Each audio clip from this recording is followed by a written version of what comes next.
Forgive me, Emperor, for I have sinned. It has been about 40,000 years since my last confession. Right, welcome to the channel. I'm here tonight to build a Gladiator. So the idea is that I'll build the kit live on video, get the whole process from start to finish.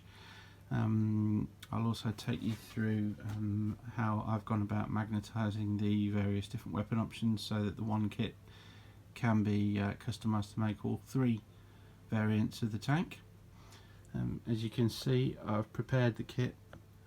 Everything's been clipped off and cleaned. It's all sat here waiting for me, ready to go. So without further ado, let's get going. So we'll start with the instructions. I know it's not a very blokey thing to do, but I do like to follow the instructions. It does help avoid costly mistakes. So the first part of the build is getting the basic chassis constructed and together. Now the Gladiator kit is a variant of the repulsor chassis. So a lot of the first steps of this build will be the same as those for building an repulsor. Now I'm not going to assume that you will have done that, so I'll take you through step by step anyway. So this is the base plate. We've got all the little attachment points here for the repulsor plates, front, back, stand, that's where the stand attaches, and inside you can see we've got the detail on the back here. That's because the repulsor is an open backed kit, an open topped kit, so this is actually on display. Now I don't intend to customise this build so that I can swap the Gladiator for the repulsor variant. The reason being is that when I paint it up, it'll have fire support markings on, not dedicated transport markings, and therefore the little elf that sits on my shoulder when I'm looking at my models and playing games wouldn't be particularly happy if I'd got fire support markings on a dedicated transport. So I'm not going to do that. What I will do, however, though, is try and point out the stage in the video where I would customise what I'm doing, or do something differently in order to be able to switch between the Gladiator and the repulsor if you want to build the kit to have that extra variation available to you. So what do we need? Well, obviously the kit, as I say, we've clipped and cleaned all the parts. I do like also to have magnets. I've got 2mm diameter by 3mm depth and 5mm diameter by 2mm depth here. It's probably the 5mm ones I'm going to be using mainly on the turret. Pin vise, what I actually do, that's a 2mm drill bit in there. What I'd normally do is actually use sort of a little handheld electric screwdriver with an adapter for pinning, but it can get a bit noisy, so on the video I'm going to be doing it by hand. Little craft knife. I've had this one for about the last 25 years, and I've just kept sharpening the blade as and when required. It's, I think, possibly the oldest thing in my collection actually at this point, so that's old reliable. I've also got spare drill bits for the pin vise, 1.5mm and 1mm. I will be using both of those when we come to magnetising the turret. The reason being, I like to drill pilot holes. They make things easier. I've got some clippers just in case they're needed. Couple of little clamps. I can't remember, these were about 50p a pound, something like that, from Wilco's. Don't worry about the sticks, we won't be using those, that's for airbrushing. And then glues. I tend to use two different kinds of glue. The one I'm going to be using mainly is Isha's Tears. I understand the kit is pretty good, and generally better than Eldar variants that are supposed to be the best at whatever it is they do. So Isha's Tears sounds about right. And Gork's Knot. This is actually just a Loctite product. It's an all-purpose glue. It's not a super glue. but it does come in very big tubes, 20-gram tube, as opposed to like a sort of a 3 or 5-gram tube. It's a gel, sets in 60 seconds, and as it says, it's a general purpose. I tend to use it a lot for basing as well, because you can spread it around on the base, dump it in the sand, and it doesn't take overnight to dry like white glue does, standard sort of PVA.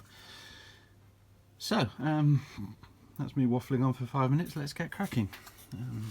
So the first part is to put the sides on. So this is the bench from the impulsor, goes in the back. So again, in the impulsor kit, all of this is on view, and that just sits nicely on the side there into that slot. So we'll just get a dab of Isha's Tears on there.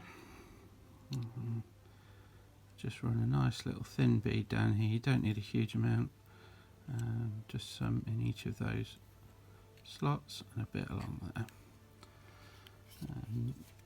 Now for those of you that aren't experienced hobbyists, the plastic glue there is it chemically bonds with the plastic. Effectively it melts it into place, so it does form a very strong bond. So it's always best to dry fit the pieces first, and make sure that they're going in the right place and they fit properly. This is a really nice kit to put together, so actually it all pushes in pretty snugly in the first instance. As you can see, I mean that's holding relatively firmly without any glue at all. So we'll pop a bit more in here. Again, just a bit much there. Just a few little dabs along there, and just run some along the back there.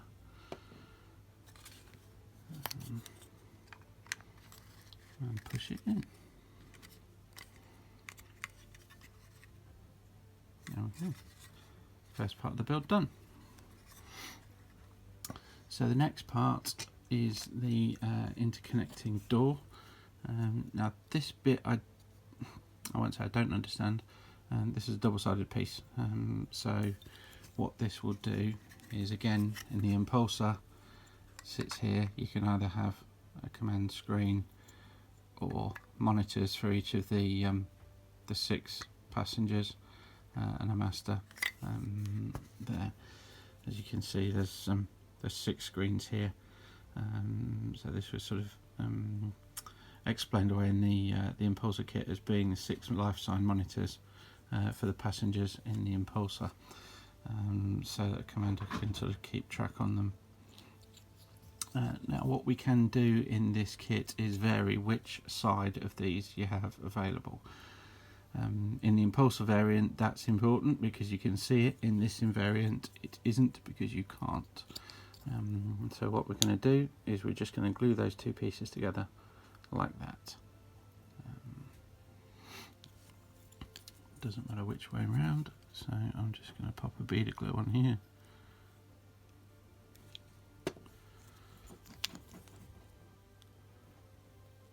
And push them together, just press them together. As you can see, it holds pretty quick. And then these are going to pop in that slot there. Now this is where you find out whether or not you've built the first part properly. I'm just slightly off true there, so these will then pop into that slot at the bottom, 1, 2, and just hold nicely. So all I'm going to do is a few tears just down either side, and then a tiny little bit into the slot there. Doesn't need to be much. If you put too much in, it will squeeze out when you push the doors in and go everywhere, and then you've got to clean it up. And when you clean this up, if you're wiping it off the plastic, it will melt the plastic pretty quick. And so what it will actually do is you can leave fingerprints in the plastic, which isn't ideal. So as we're going along with the build, I'm also just going to sort of talk about the Gladiator and the variants that it can build. Now I'm a Space Marine fanboy, so I like them all. but there are definitely some that are more viable, shall we say, on the tabletop than others, and more sort of competitive, using a small C. I'm not a tournament competitive player. I like to play to the narrative, hence why I wouldn't use a tank that's got fire support markings on as a dedicated transport. But I'll sort of go through my ideas and preferences for the Gladiator kits as we go. Now these pieces on the front here, they just slot into this section here at the front. To be honest, I'm not sure what they're supposed to be. They've got a bit of a pipe thing going on, and just some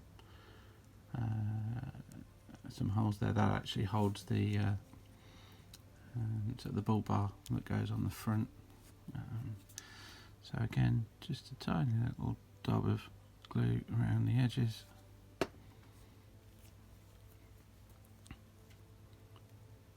Press that together.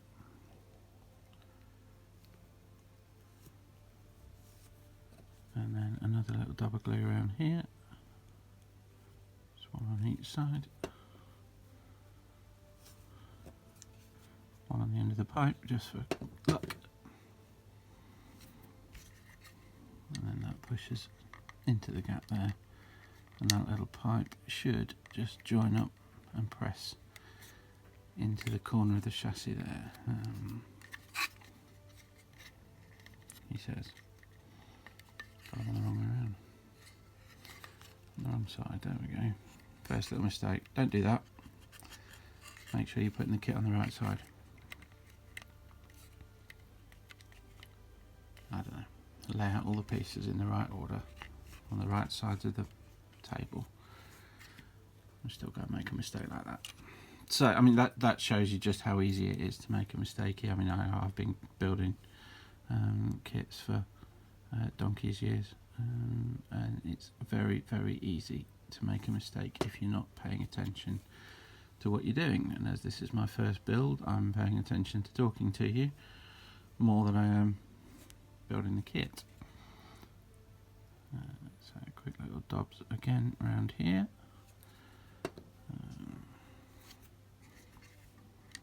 And then fix that into there. I mean, imagine if I got that wrong. How would the Imperium soldiers run down the wailing enemies of mankind without their little bull bar on the front? So we're not going to do it yet, but when we come around to it, that piece just slots into those there, a bit like that, or like that, whichever way around you like. One of them's correct. I'm sure we'll find out when we get to the instructions. Okay, so we'll pop that part of the chassis aside for a moment, and we'll start with the side panels. I have to say, this is one of my favourite kits in Games Workshop's entire range. It's a lovely, lovely model. I've got one of the impulsors here. I just love the sort of the balance and the meatiness of it, despite sort of the floaty tank. It feels heavy. It's like the repulsors, you know. It feels like it's a heavy, lumbering sort of tank, even though it floats off the ground. There's a lovely piece in the Dark Imperium. I think it's a Dark Imperium novel, where a Death Guard Marine decides to roll under the tank to place a demo charge underneath it, and gets crushed flat by the gravitational fields pressing the tank, or pushing the tank away from the ground. Sort of 300 tons of anti-gravity pressure just squashed him flat as a pancake. This is one of the built Gladiators that I've, in true Blue Peter style, I assembled earlier, just to make sure that I knew what I was doing before I started filming the video, and then went and did it wrong anyway. So what I've done is, you can see the main turret weapons just push in there. I have filmed sort of an intro to this already, but I probably won't use it. But essentially what I've done is I've just chopped off the back there, taken off the projecting pieces on the sides of these guns, and whacked some 5mm magnets on the back. There's corresponding magnets buried in the turret, which I'll get around to showing you later, and that just pushes in and pulls out. So stop waffling. Back to the video. So the next part is to put in the intakes and exhausts for the side panels. So you've got a big hole here, big hole at the back, so you've got an intake that goes in there and an exhaust piece that comes on there. Now those go on from the inside, so you need to put these on before you put the sides on the tank. So again, best practice, which I didn't do with the piece at the front, dry fit it first. It just plugs in there. Now you could potentially leave it, I wouldn't advise it, because if it does drop out once you've built the rest of it, you're not going to be able to get it out again. But the other thing that helps with that dry fitting helps with is understanding where the glue needs to go. You can see which parts of the tank press up against each other, and therefore where you need to put Isha's tears. I'd say tell me when that gets boring, but obviously I'm filming the video and it's then going up on YouTube, so it's going to be a bit late. So I'm just going to keep saying it all the way through the video, mainly to make our players cry a bit more. So that one's in, and then we have the exhaust piece, which, as you can see, there's just a little cutout here that fits behind that little tab there, like so. So we need some glue in there and just around the edge.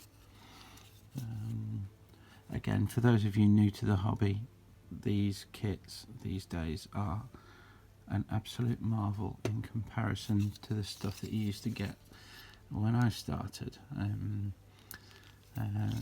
mean, ironically, saying that I'm trying to wind up our players, I've actually just picked up 5 Viper kits, been building those the other night, and they don't have numbers on the frames for starters.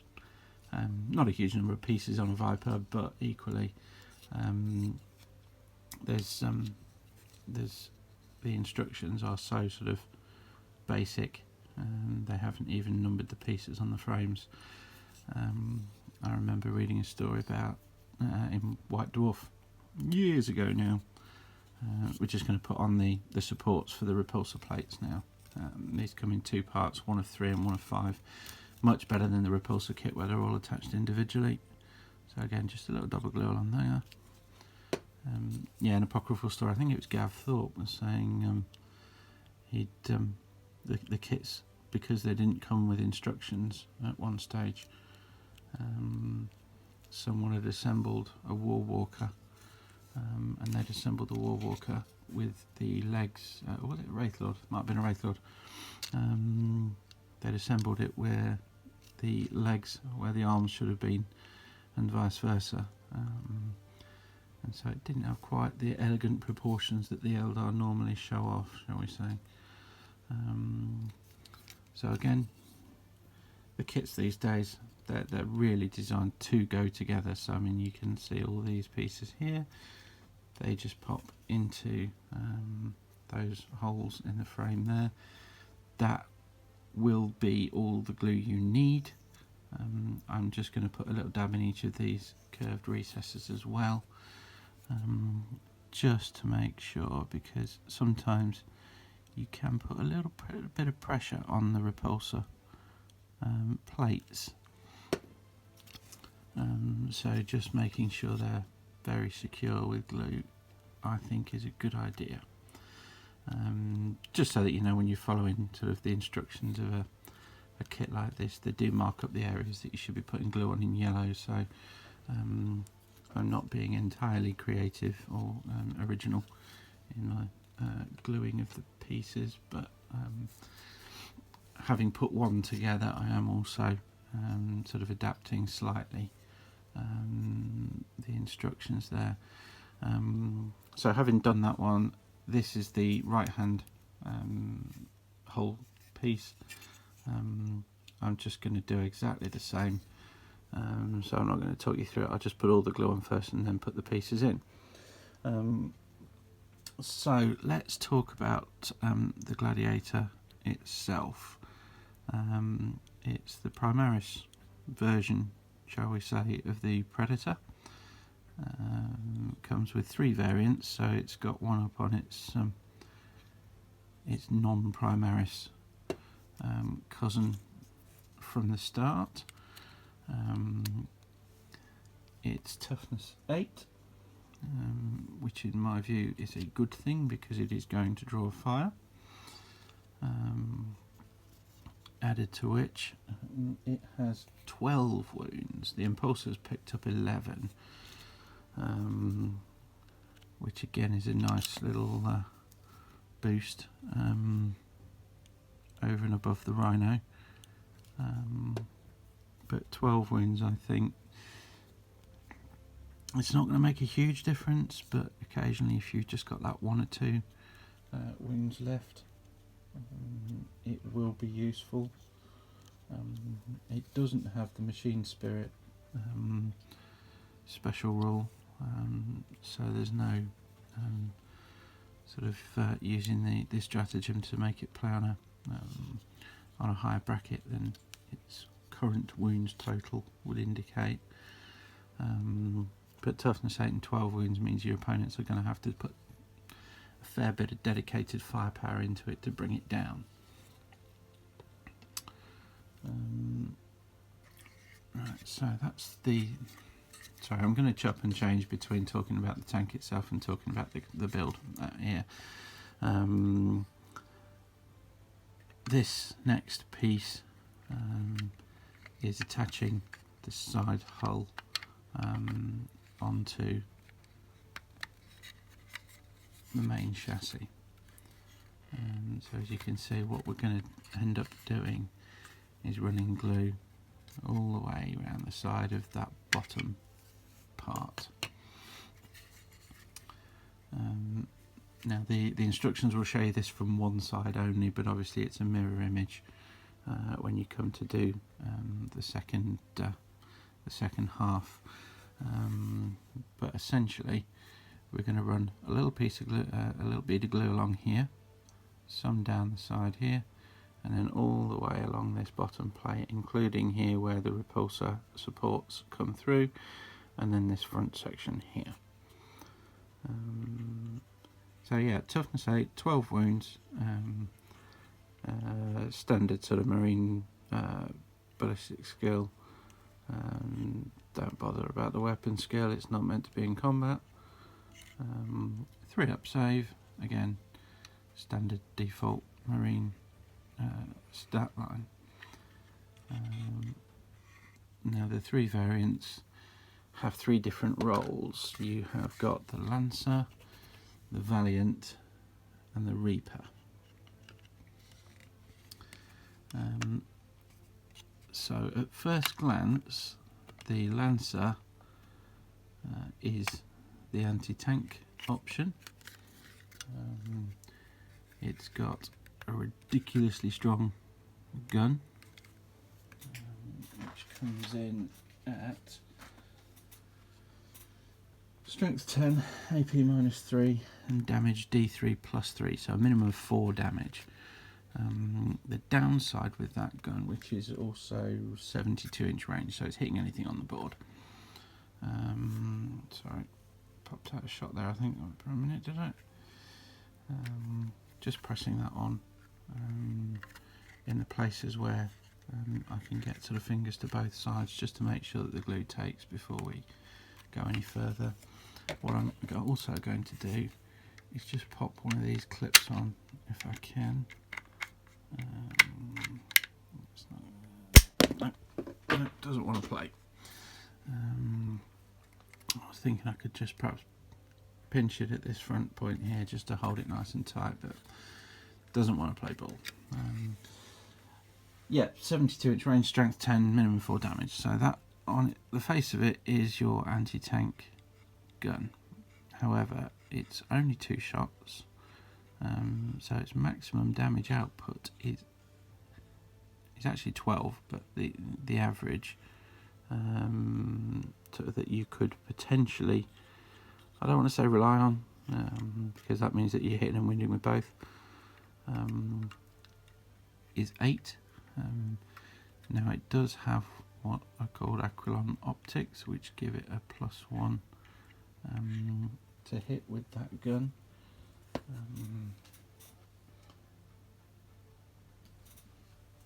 So that does mean that its standard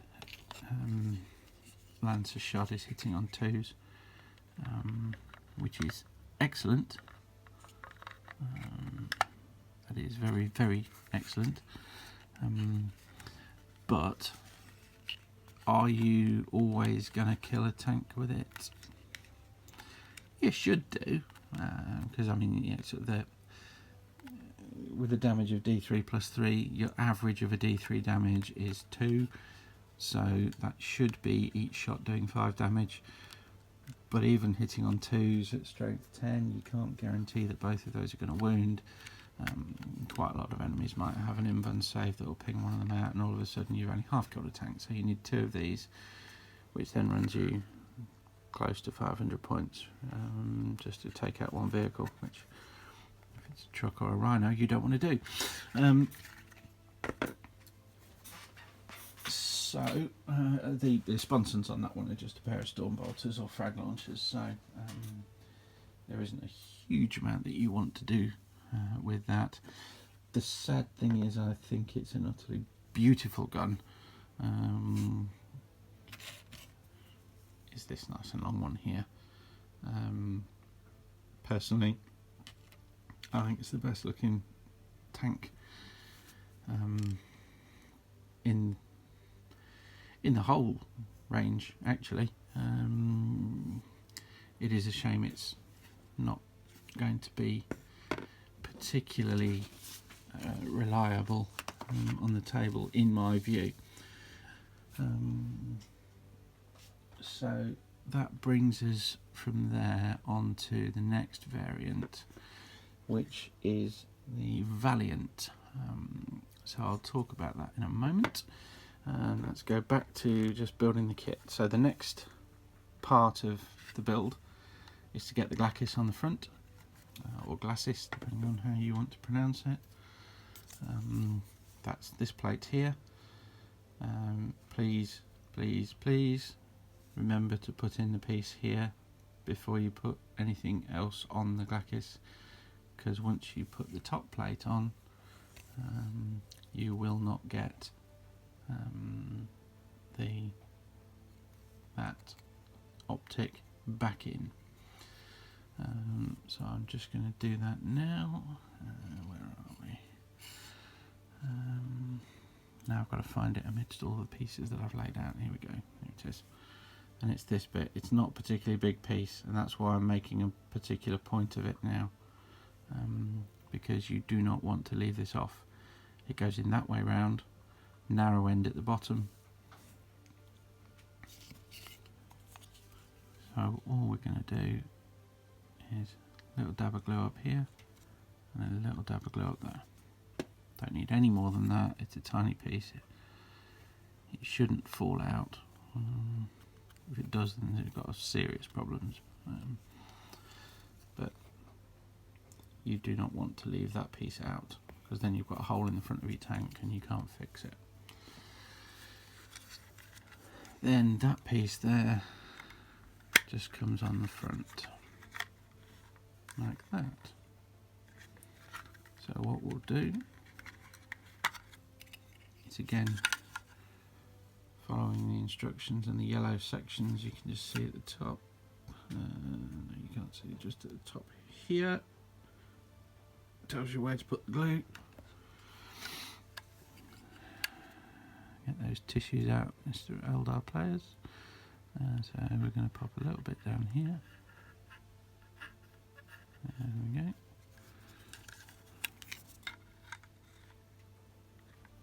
As you can see, it does sit inside. Sorry, it does sit inside this piece here.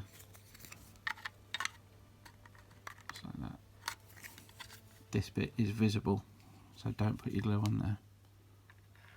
Run a bit down there, and then we'll just run another tiny, some little dobs along the front here. The other thing that I will say about using the plastic glue, don't cover the whole surface. I said earlier about just being sparing with the plastic glue. If you cover the whole surface with glue, then it will squeeze out. You can just see here, I've just done a little bit of that there, so I'm just going to wipe that off with some tissue to avoid getting any fingerprints on.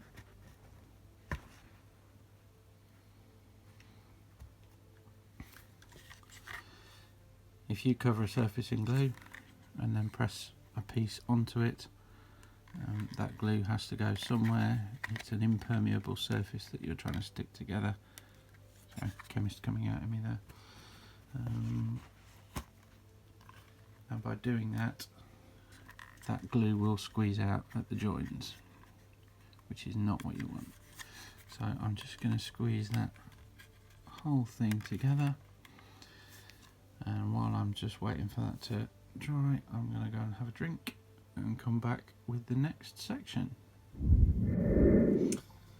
Right, and we're back in the room. Okay, I'm going to make a concerted effort in this next section of the video to make sure that I don't hold the tank too high so that you can't see what's going on.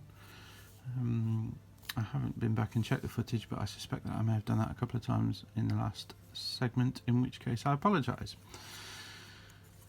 So the next piece to go on is the top hatches. That goes on over the top of the glacis that we put on in the last section.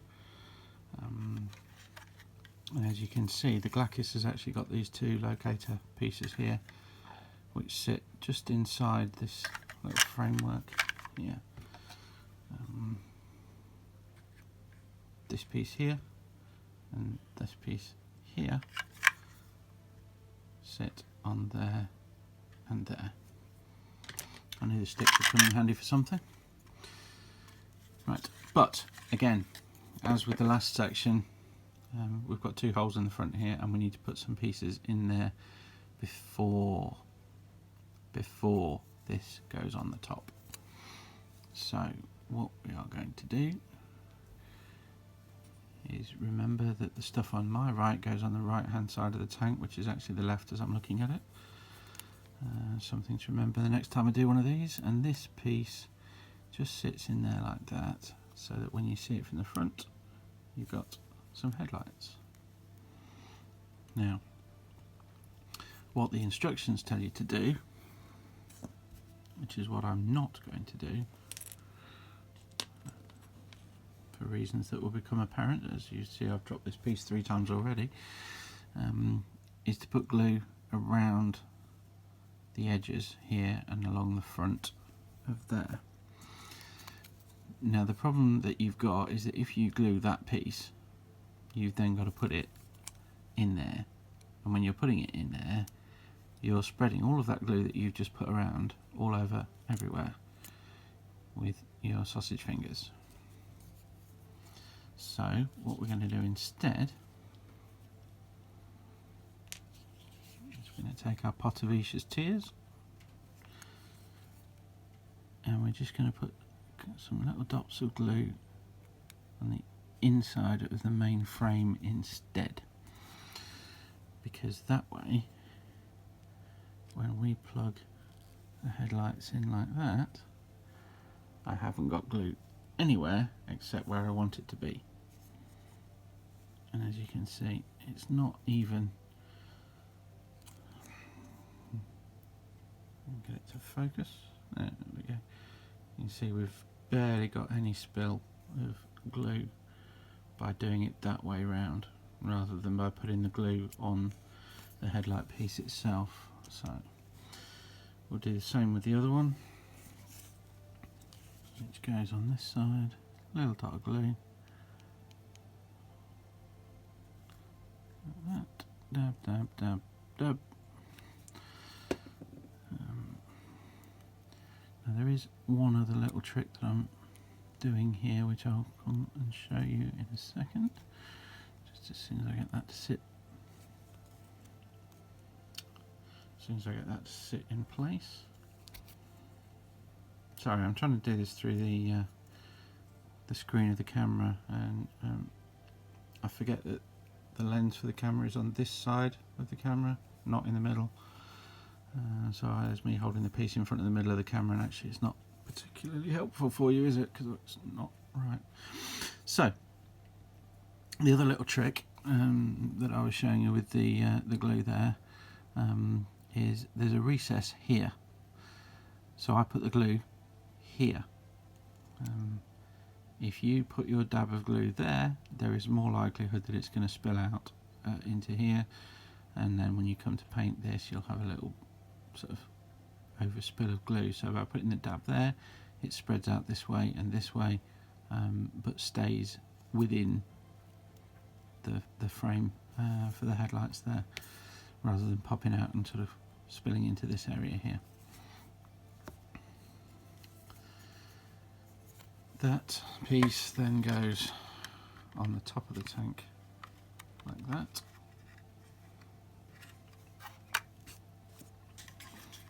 And so again, following the instructions here. On this occasion I am just going to follow the instructions that tell me where to put the glue. And you can just see there are a few locator pins on the top here. There are corresponding holes in the top piece there.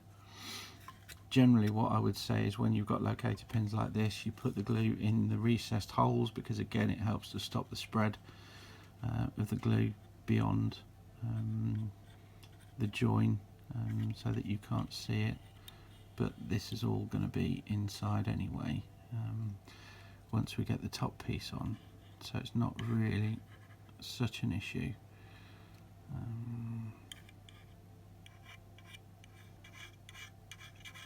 I am trying to be sparing along the front here, because as you'll see in a second, that is where there may be some visibility of the glue if it squeezes out. So again, just squeeze it on top, press it down here, and this little hole here is why I was being very sparing with the glue along that section. I just want to seal that join. I don't want any glue spilling out, but I also want to be able to paint it without it looking like there's a crack there. So again, a little dab of glue along that junction will make that join nice and solid. So that is essentially the impulsor. There is, as you can see, a further top hatch that comes on the impulsor itself, which sort of fills in this area. But here is where, if you were wanting to not even magnetize, but if you were wanting to sort of keep this kit very flexible, to be able to use it as an impulsor, here is where that piece you either find some way of magnetizing it on, or you just clip it on nice and firmly when you're building it. Now if it were me, there's two potential options. The most obvious point for magnets to hold that on, to me at the moment, bearing in mind I've not done it, is these two sections here. The impulsor piece does fit into there. Now what I would probably be inclined to do, actually, rather than magnetize those, would be just a small pin. I mean, you could do it as a magnet and actually use the magnet as the pin, and just split it half and half between the top and the bottom. But the reason I would say do it as a small pin, not a magnet, is because that depth there is quite shallow. So fitting a magnet in there, tricky. fitting a pin in it and just smooth, sort of even popping the pin right the way through the top and smoothing it off on top. Quite easy to do. Getting a magnet into there and one on the top piece so that it fits snugly and holds on, a bit more tricky. So that's where I would make the first change to keep or to make this function as an impulsor as well as a Gladiator.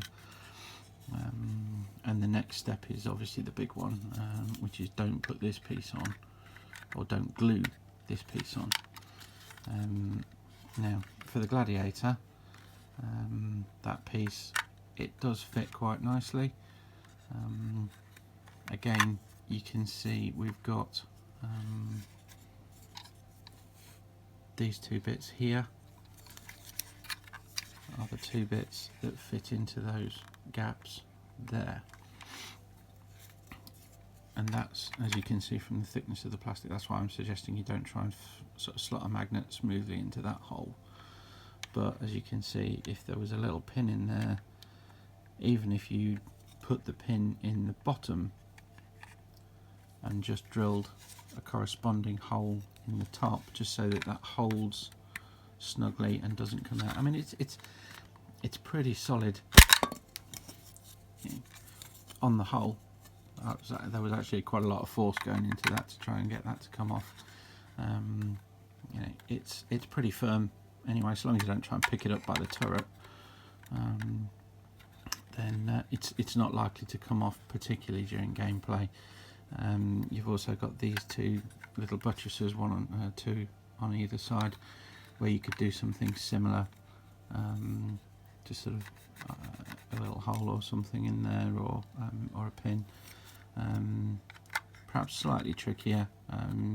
You'd need to just probably put a piece of you might need to sort of do that as a magnet, because that is open to view on the impulsor. The top of the engine cowling there.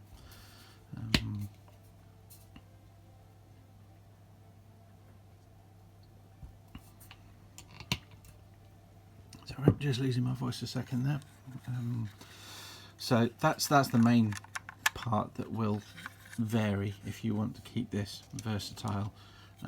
And obviously the other piece is the bit that goes on the back there. However, as you can see, these little raised parts there fit quite nicely around there. You could easily glue that section together, and that should then hold, and you can quite happily take that off, put that on as you wish, to turn it into an impulsor from the Gladiator. As I said, I'm not going to do that because I'm never going to use this as an impulsor, because I'm picky. So what we are going to do is stick this top hatch on. Now again, no need for huge amounts of glue here, but what I am going to do is just run all the way around the edge, because again, what I don't want is for there to be any gaps along here. So if I pop glue right the way along the edge,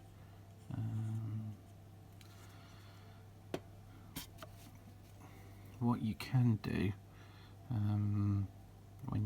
if you want to be sort of really keen about it, is to spread it out so that it's nice and thin on the surface that you want to stick. I mean, this is just a little barbecue skewer, totally useless for putting food on the barbecue, because they blacken and burn in no time at all. There you go, cooking tips as well. What more could you ask for? But what they are quite good for is spreading glue around on a model. Then press that down with that nice and tight. And, nope, the clamps are too small to go on here as well. I did use the clamps when I built the first Gladiator. I just can't remember when. I think it might have been some point down the side, or maybe even on the front glacis plate, but obviously not. It's not crucial. I'm just doing a bit of cleaning up. Sorry, working off to one side of the screen again so that I can see what I'm doing without looking through the camera. So what you will find is Games Workshop sell a mould line remover tool. I have got one. I don't use it very often because I have gotten used to using a knife.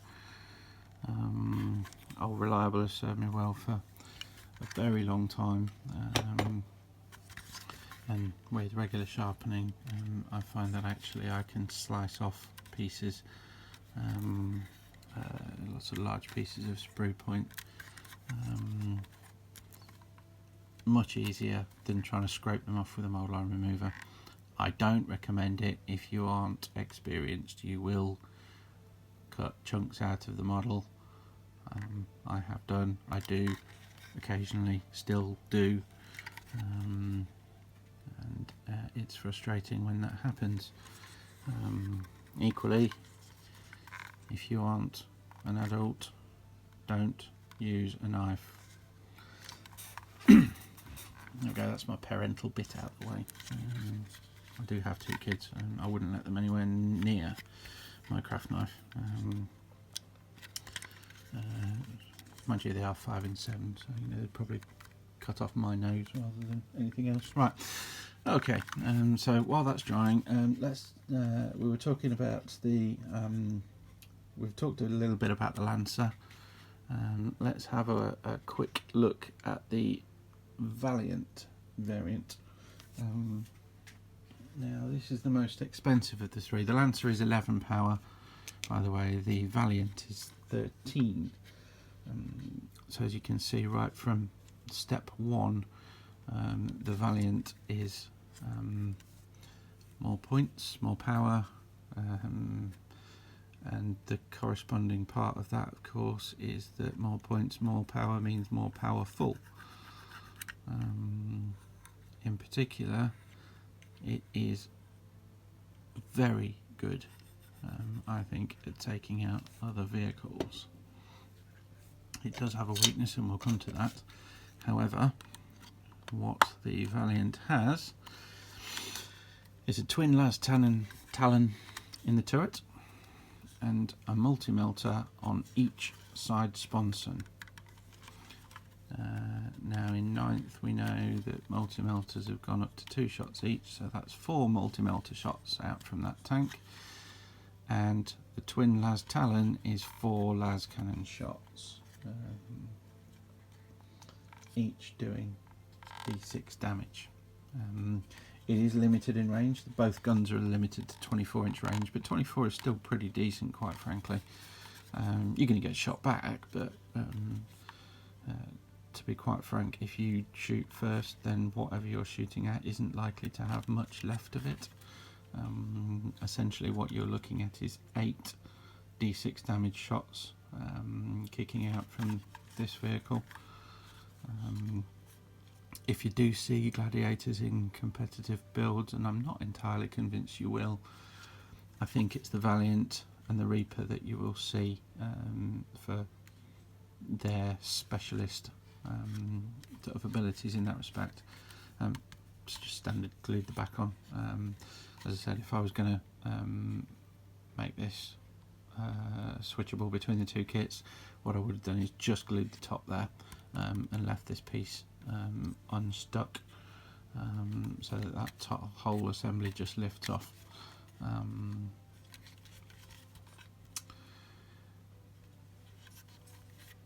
I'll come back to the Valiant in a minute, because this next piece is again sort of a key part of the build. What we're going to do, we're going to have on here some engine exhausts and another little turbine exhaust up here. Don't ask me why you've got 2 massive engine nozzles here and then 2 little sort of bits that kick out an exhaust up there. I don't know. I'm not that much of an engineer.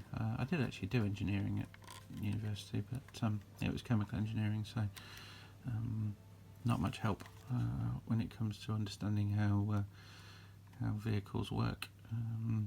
But the key part here is the instructions will tell you to glue this on. That's fine, and depending on how you want to paint it, it's perfectly reasonable to do so. This one I built entirely in accordance with the instructions, and as you can see, this whole assembly here is attached. This was a pain to paint and weather properly. So what I have done, and what I will be doing in the future with all impulsor chassis variants, is that this one not quite so bad. That, I mean, you can leave that off, but it's not crucial. But getting in here and getting the weathering around the engine nozzle was a complete pain in the rear end.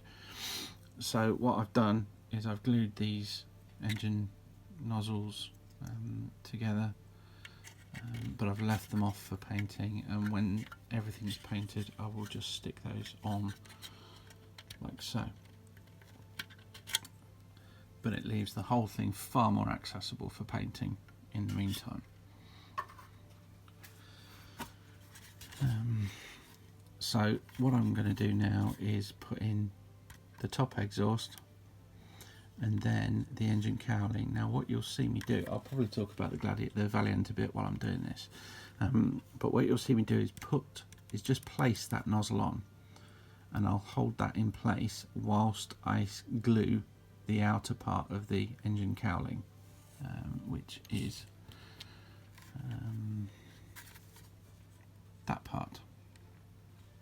He says that part. So as you can see, that is quite wibbly wobbly in terms of getting it on and getting it in the right place. The nozzle helps keep it in place while you glue this on, and in fact the instructions would have you stick this piece to the nozzle. However, you can stick it on without needing to glue it to the nozzle, but having the nozzle in place at the time of doing so holds it very much more securely whilst the glue sets. Now what you'll find when you build it is that the nozzle comes in two parts. This part is universal and fits on both sides. This part isn't. So you've got a slot here which fits around the peg there on the back like that and holds it in place. But as you can see, the back of the chassis here is not level. This depth increases as it comes round, and hopefully you can just see this little ridge here. That is where you put the glue to attach to the engine, the exhaust cowling. That's what I'm not going to glue at this point. So what I'm going to do is just place that on, and then, contrary to what I said last time, I'm actually going to glue the smaller piece. Well, in part I'm going to show, as I said before, where you've got little dotty little recesses, try and pop spots of glue in the recesses, but I'm then going to glue this part to make sure that the glue doesn't get on the engine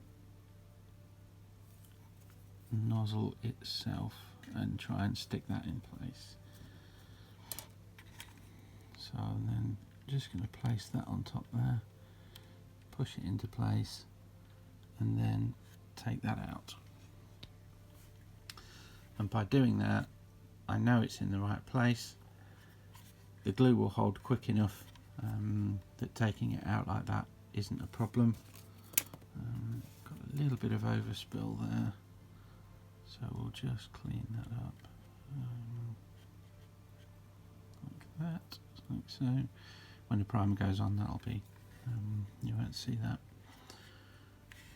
and if you do, I'll weather it so that you don't. So same the other side basically. Right, so yeah, Valiant, twin las talon and 2 multi-melter sponsons, 24-inch range, all the same stuff as the Lancer, with the exception of the Aquilon optics. This variant doesn't have those, so there's no +1 to hit.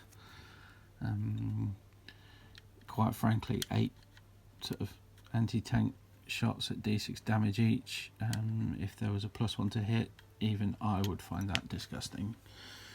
It's a good enough tank anyway, it doesn't need them. It doesn't need that +1.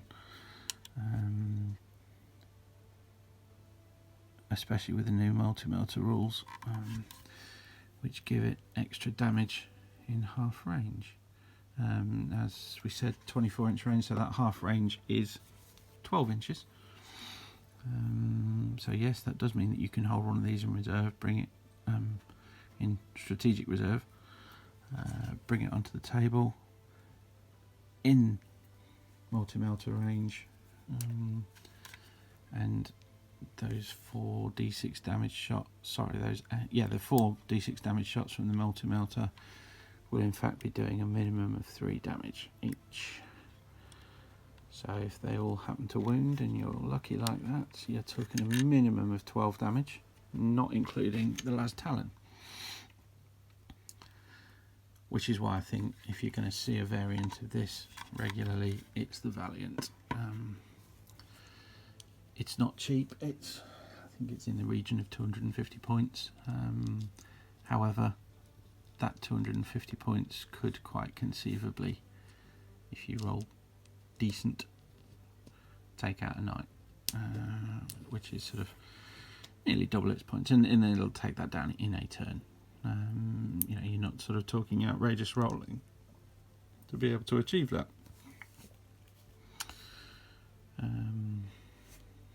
Next up is these little exhausts. These are universal, I believe. I don't think they're different numbers.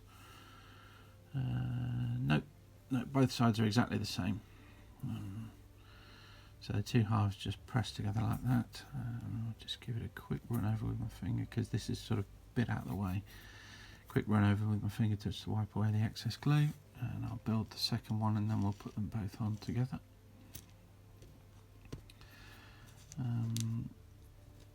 So yeah, the Valiant, it's going to brutalise vehicles. The number of shots, actually 8 shots, it's also going to hurt elite infantry, and I think what we might see, given the teasers that we've had for Death Guard and sort of everything tending to kick upwards,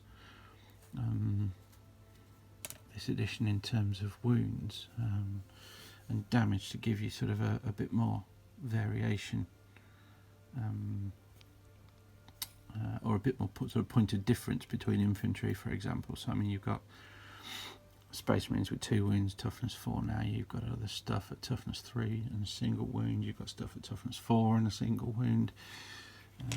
You've got Death Guard that are going to be having 2 wounds and other various nasty sort of ways of reducing damage. I can't remember whether we've seen Disgustingly Resilient teased or not, and whether it's still a 5 up or whether it's moved to a 6 up.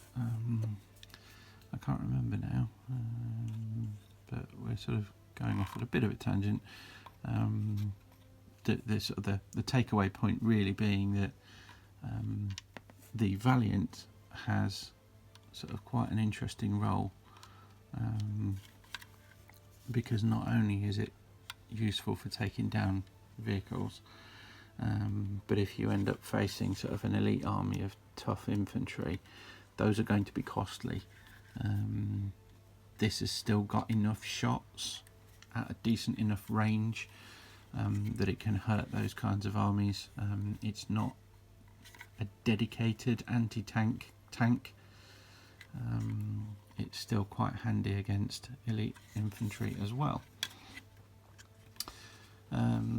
Okay, so I've got the exhausts on. What you can do at this point, I mean, that's built as per the instructions. I quite like that it goes up. You could easily spin those round and turn them sideways if you so wanted. I don't think they'll point downwards, but I think that would look a bit weird anyway. Up is as per the kit, but as you saw, the sort of hexagonal hole, you could potentially spin it around if you wanted to. So that's that part done. We'll put that to one side, because now we get to the most boring part of this kit, and that's the repulsor plates. I did mention them earlier. They are nowhere near as annoying, fiddly and boring as the repulsor version. They are still the fiddliest bit of the kit though. So I'll have another drink and come back to you in a moment. Right, and back in the room again. So let's get building these repulsor plates. These are so much nicer than the repulsor ones. Let's get a bit of sprue out of there. On the repulsor, these are all individual. At least on this kit, they come in a set of 5, but you do still have to put the upright parts on them.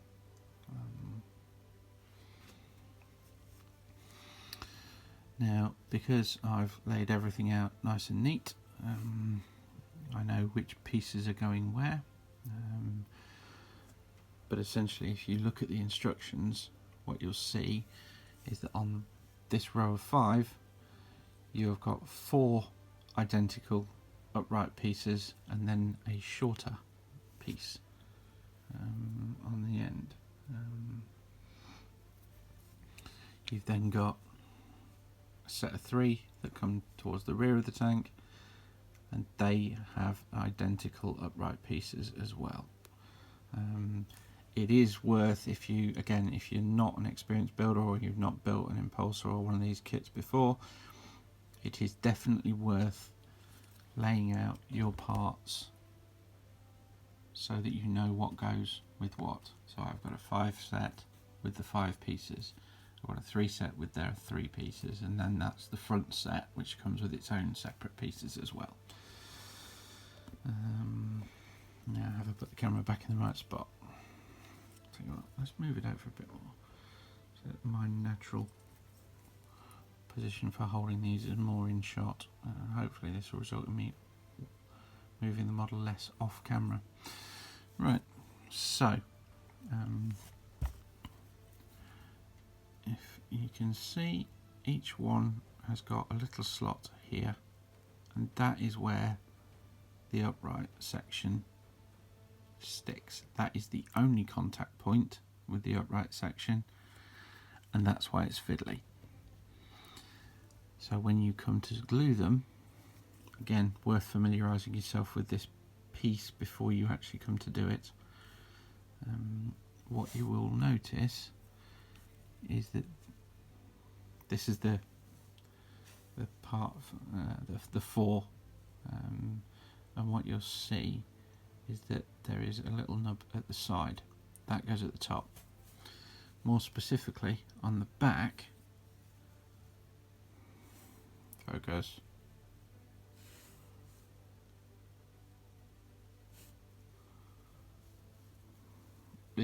right, on the back there is this section, raised section here. That is the part that sticks. There isn't that section on this side of the part.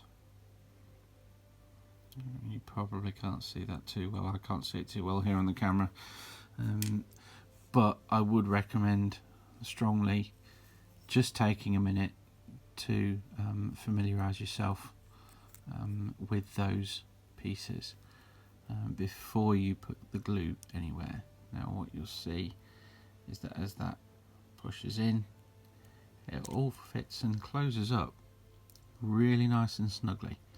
And actually, when you move the piece like that, there is a very definite feel when it's in the right spot. And I find it easiest just to do the whole lot together. So we're back to Isha's Tears. Bit of glue in each of the slots, just like that.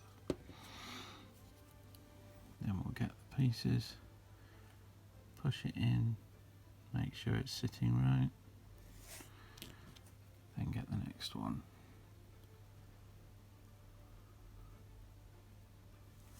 And if you have to rock it back and forth just to make sure that you've got them in the right spot, fine, crack on. No one is going to judge you for doing that. The beauty of plastic glue is because it doesn't set as quickly, it's not an instant set. What you can do once you've got those 4 pieces on is if you turn it that way, what you'll find is you can look down that line and see if any of them are out of kilter. That's not bad.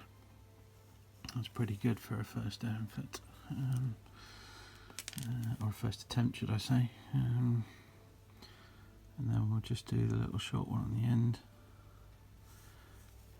Turn it around, do the same. Now, there you go. Dead straight. Bit fuzzy and blurry, but dead straight. I promise you it is. So, that is going on the right hand side of the chassis. The short piece goes at the back of the tank. So we'll lay that out there. Then we'll do the next one. I'm just going to whiz on through doing these.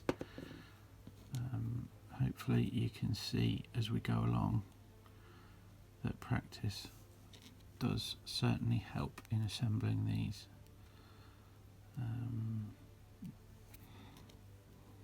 It doesn't make it more fun, but it does certainly help getting it right.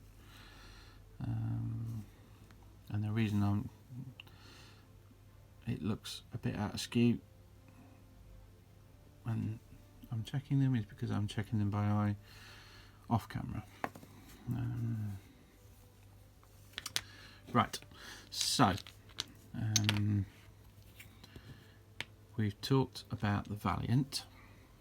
Now the other variant that I mentioned that I thought potentially could be seen in more competitive circles is the Reaper. Now the reason I'm saying specifically could in terms of the Reaper is because it is very specifically anti-infantry.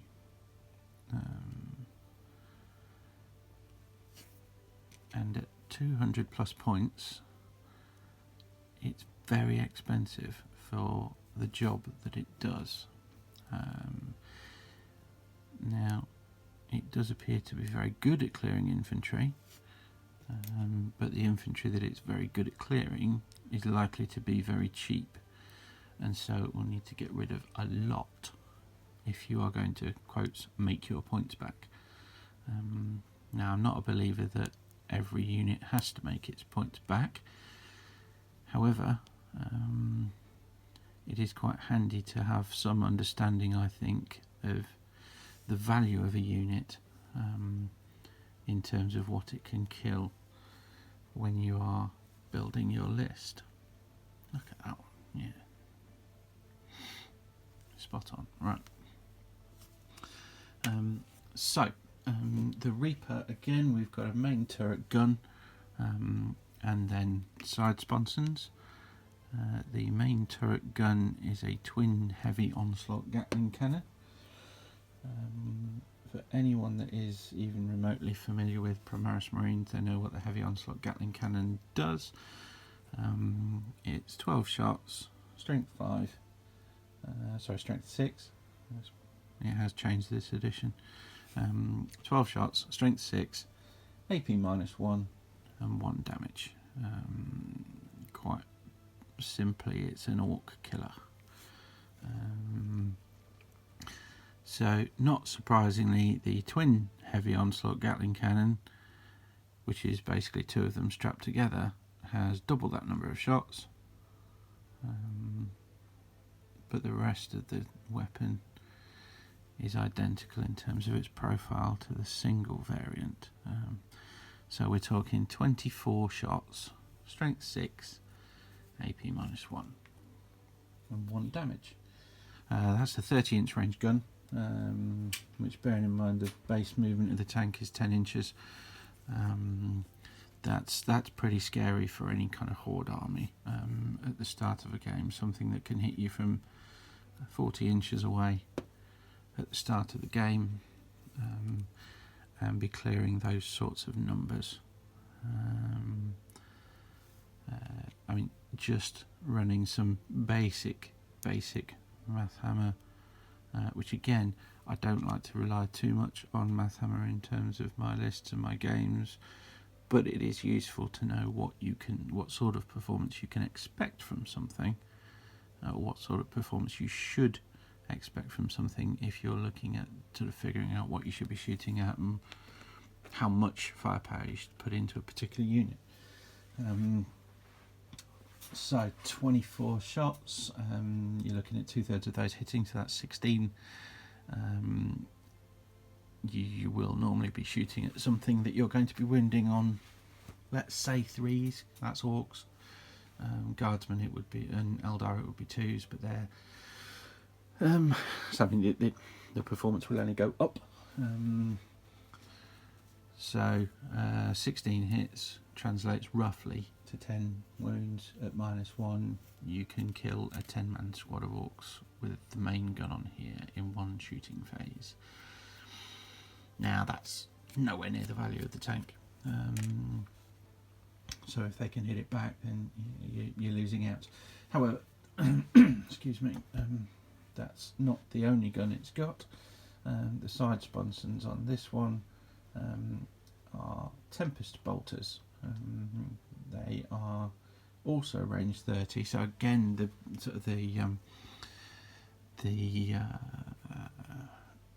build, for want of a better phrase, of the weapons on this tank has been quite carefully thought through and lined up and sort of married up so that it all works at the same sort of range. Those Tempest bolters are each rapid fire 4, standard Primaris bolter, profile strength 4, -1 AP. So added to those 24 shots from the main gun at the same range, at max range, you're talking of adding another 8 shots at strength 4 and AP -1. So again, it's clearing sort of 10 to 15 infantry in a turn without too much effort, without you needing to roll particularly well. Back to the build for a second. So that's all of the repulsor plates stuck together. Now at this point, again, the instructions tell you to glue these repulsor plates onto the hull. You can, I don't, because trying to paint in there when you have got all of that attached to the chassis will give you nightmares, at least if you want to do anything more than just spray it black and do a little dab of silver in there. I am a certified maniac and I paint all the repulsor plates and highlight them all individually, and then weather them, as you can see on the impulsor here. Each of those raised sections was highlighted separately before adding the weathering. So rather unsurprisingly, I leave them off, paint them separately, then stick them to the tank. So we're going to flip over the page here, and we're going to get onto the next few bits. So I'm going to put those to one side because because I don't want those now. I could quite happily never see them again, but you know, never mind. So the next part is the front supports for the front repulsor plates. Essentially this fits into this section here, and it just sticks on to the front of the tank like that. Possibly the easiest piece of that entire tank to stick on to assemble. A little bit of glue all the way down the front there. Push it in. Just make sure it's sat up snug against the front there, and then when you come to putting the front repulsor plates on, again just test fitting to make sure that it actually works as it's supposed to. You can then take those off and leave that to dry. Next bit is the rear rail. This makes more sense on the impulsor because the rail continues along here, and it sort of attaches the two things together. It doesn't make as much sense on the Gladiator as to why it's there, but it is there, and it's not a particularly complicated part of the build, so we'll just crack on and stick that in like that. And the same on the other side.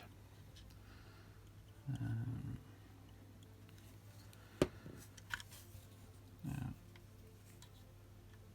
I'm entirely unsure as to what time we're at this point, but what I'm going to do, I think, is probably assemble all the rest of the key parts, and then I'll come back and film on a different day to do the magnetisation of the turret, simply because that can take a little while with all the drilling and cutting, and it's a bit, I won't say trial and error, because I don't like that phrase, but there is an element of needing to see how much needs trimming off the various parts. Do that as you go along,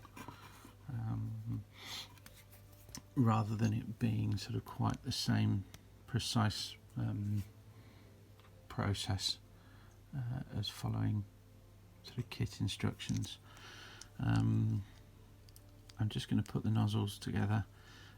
One of the things that you will see when you're doing the nozzles is there are two, it's a square connector on the back, but a hexagonal design. 1, 2, 3, 4, 5, 6. You can see these little sort of pieces that run down the sides of the nozzle. What that means is that there are two ways of putting these together. That is my preferred method,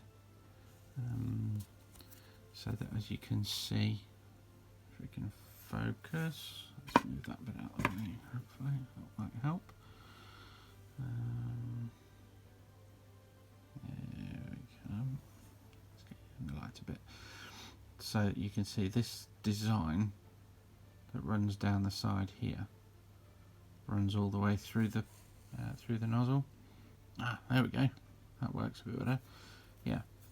So this design is consistent through all the way around. Now, if you put those two pieces together at 90 degrees on the square connector, he says, what you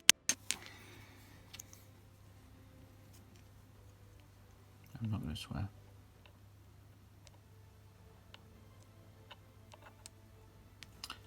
What you find is that you have this section that seems to run there and then stops with a recessed part. So the raised part here meets up with the recessed part. That jars visually with me. So when I put them together, I just make sure that that pattern runs through. it's not clear on the instructions that that is a thing. So it is useful, again, dry fit before you glue it, and just be aware that when you're gluing it, it's a thing. I'll put those to one side because they're ready to be primed now before they go on the back. Where are we now? So, top hatches. The impulsor basically has these two hatches as being sort of openable.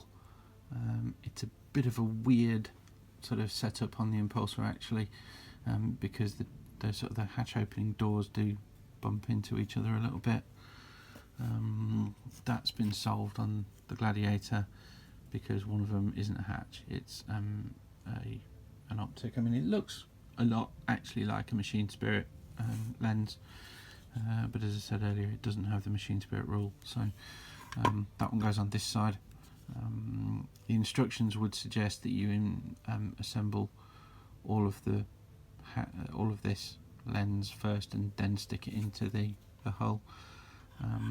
I don't think it's crucial to do it that way, and again, as I've sort of said from previous assembly sections, I find that putting something into the main hull can help avoid glue spillage. The thing to be aware when you're putting this bit in is you have got these three holes here in this hatch, and a little sort of opening slot at the front, so I like to have that facing forward. Now that piece isn't sort of locked in to any particular orientation, so if you wanted your lens sort of pointing a different way, you can rotate it around like that. As I say, I tend to prefer mine, just my little sort of one of my little foibles, I tend to prefer them facing forward, so that they can see what they're doing. No,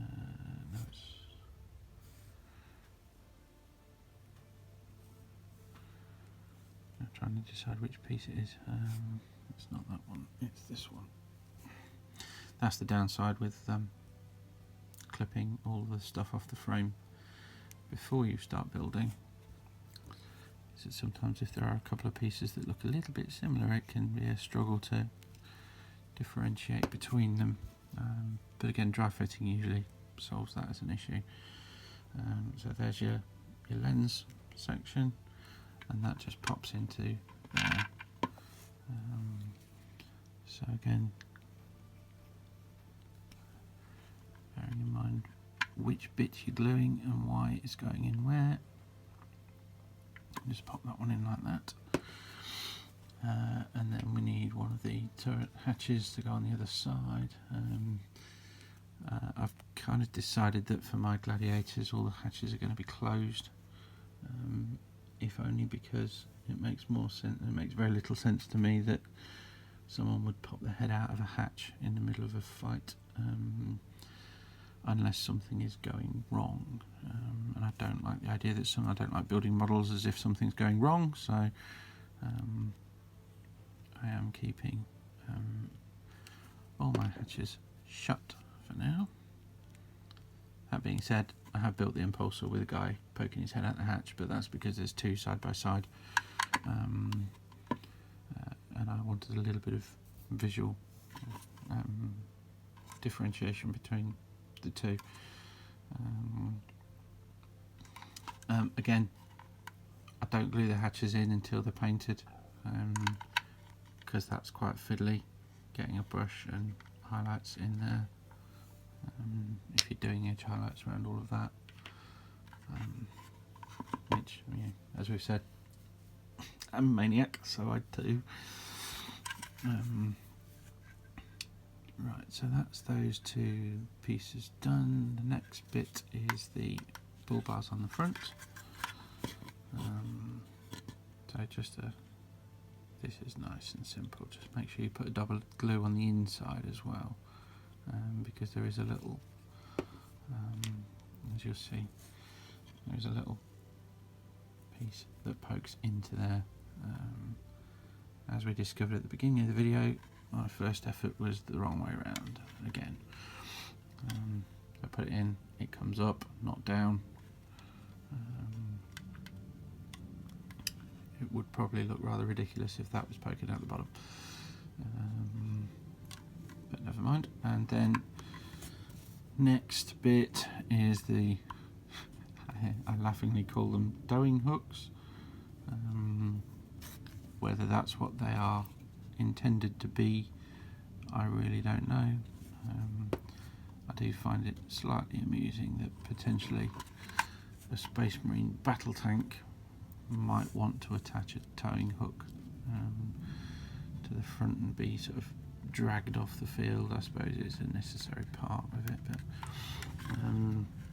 if they are going to attach towing hooks anywhere, would you really attach it to the front armour plate? Probably not, but never mind. They give it a bit of variation on the front, a bit of detail on there. So that is the main hull built. What you can do at this stage, and I do usually like to do, is put that on the bottom there. I'll be honest, I find the fact that these stands are transparent a bit weird, because you don't see them. That isn't sort of a visible part of the model at all. It doesn't need to be clear plastic. That and the base are the only two pieces on the clear plastic frame.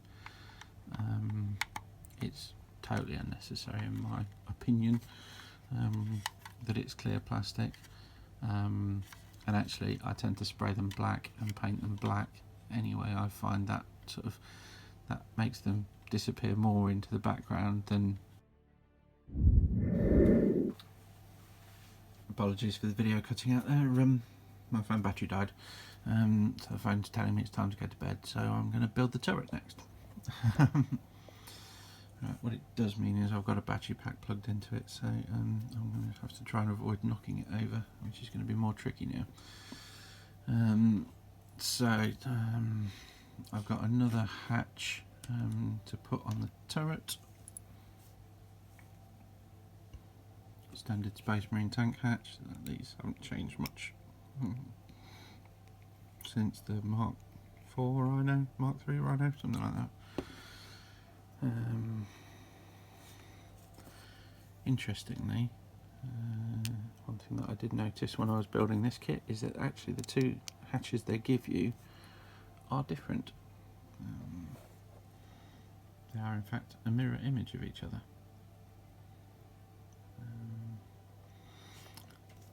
Not sure why that makes a difference, but every day's a school day. So, what I'm basically going to do at this point is assemble the majority of the turret, and then I'm going to come back and do the weapons and the magnetisation another day, hopefully tomorrow, but tomorrow is Christmas Eve, so it will depend on whether or not the kids go to bed and then to sleep, and whether or not the wife decides that she wants to spend the time with me on Christmas Eve, or whether she'd rather go to sleep and I can come and play. So what I'm going to do is assemble the back piece of the turret, and then I'm going to leave it, because what I tend to do actually is leave the bottom plate off the turret while I magnetise it, for reasons that will become apparent later. So this is the back end of the turret. Just thread my arm through the wires here.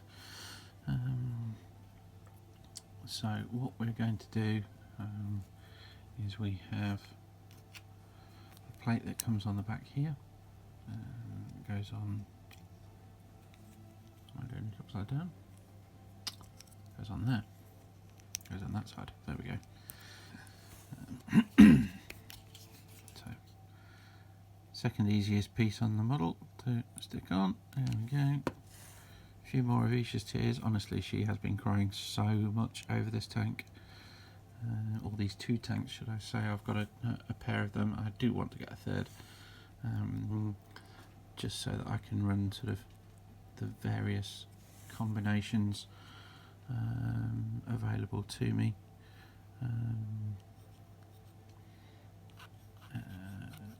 Bit of glue in each of those holes. I mean, this for anyone that's built a tank before from Games Workshop, this bit is dead simple. I mean, you can do this in seconds. He says now looking for the other piece. And that little lens piece goes on there. So all of that built and ready to go. We have another aerial here. I don't know why they put all these aerials on. I mean, they do look kind of cool-ish, but they snap off really easily, especially when you're trying to put them in cases that aren't cut and designed for them, like the Games Workshop cases aren't.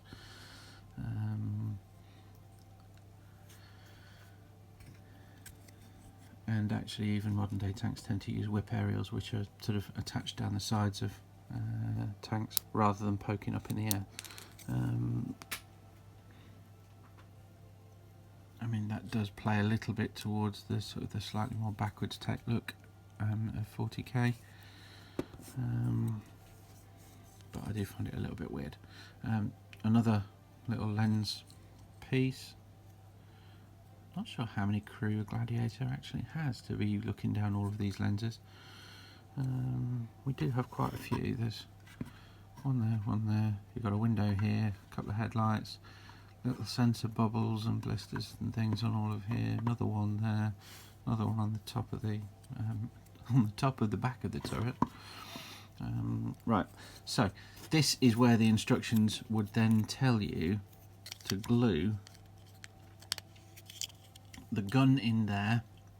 Well, not glue the gun in there, but place the gun variant that you want in there and then glue this bottom plate on. Now if you do that, you will not be changing the guns. As I showed you earlier, my tanks are magnetised, so that just then sits on the top there, spins quite nicely. The only piece that I'm going to glue on at this point is this back plate, which glues on there, and as you can see it doesn't attach at all to the bottom plate that comes in here. So we'll just run a quick section of glue around there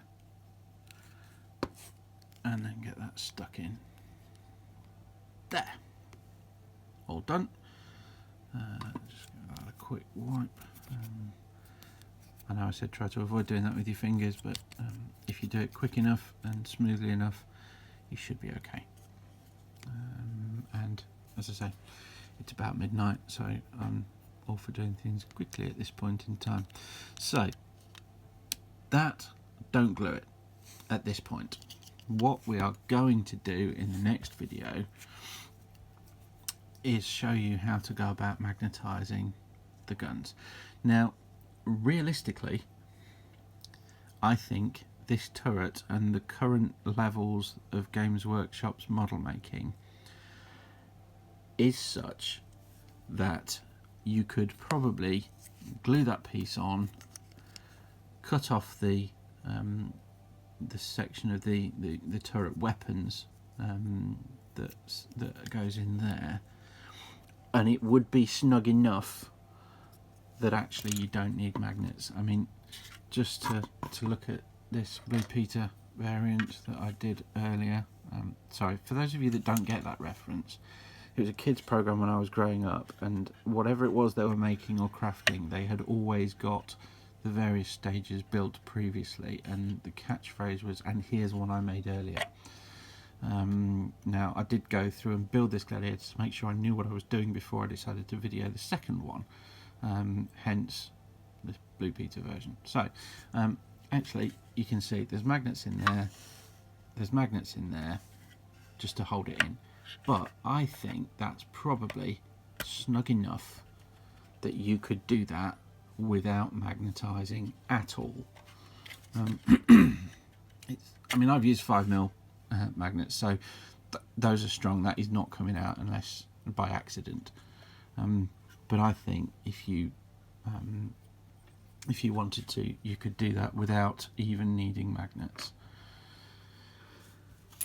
If you do want to magnetise it, what we're going to do is drill 2 5mm holes there and put 5mm magnets in there, and then when we assemble the guns, we're going to flatten off the back of the gun and drill 5mm magnet holes in the back of the guns.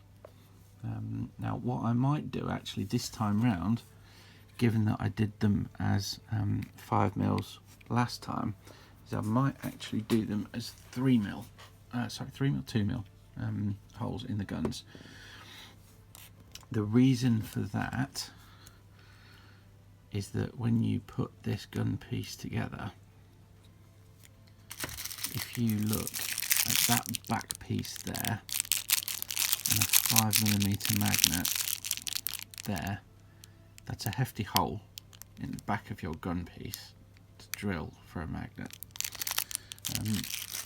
The 5mm magnet will quite happily attach to a 2mm magnet, and a 2mm hole is a lot less sort of tricky to drill in the back of that than a 5mm hole. The problem that you have with these is that they come in 2 halves like this, and so what you need to do is you need to center where you're drilling the magnets, and this is probably I'll probably go over this again in the next video, because it's crucial in explaining how to magnetize guns into turrets like this. So you can see this little nub here normally would fit in there. You've got another one that matches up this side, that lets you move it up and down because you don't glue that piece on. What I do is cut that off, put the magnet on the back, another magnet here, and it just sits there. It stops you being able to elevate it particularly, but I don't tend to do that anyway. But coming back to the issue, when you've got a gun that's in 2 halves like that and you are fitting a magnet on that end, you are drilling a hole here, right in the join between the 2 pieces. And so what tends to happen is that as you're drilling there, it forces the 2 parts apart. And that happened a little bit when I was doing the Blue Peter variant, and you can just see, as I've primed it, you can just see a slight lightening here and here where those 2 halves of the gun are slightly splayed. Now it doesn't matter in terms of visibility because you don't see that, that's buried in this part of the turret here, but it is frustrating to fit the magnet into. So what I've just talked myself into doing is actually using a smaller magnet, because a smaller magnet means a smaller hole. A smaller hole means it's not forcing the plastic, it's not cutting as much plastic out. There's less torque on the glue as you're drilling the hole, which means there's less pressure and it's less likely to split apart.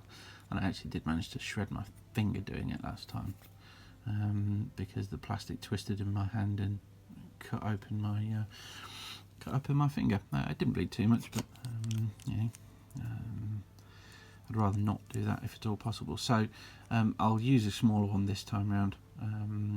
The 5mm magnet in the turret will still hold perfectly strong enough, and I'll show you also how to line those holes and magnets up properly when you are doing that. But for now, I think that is it.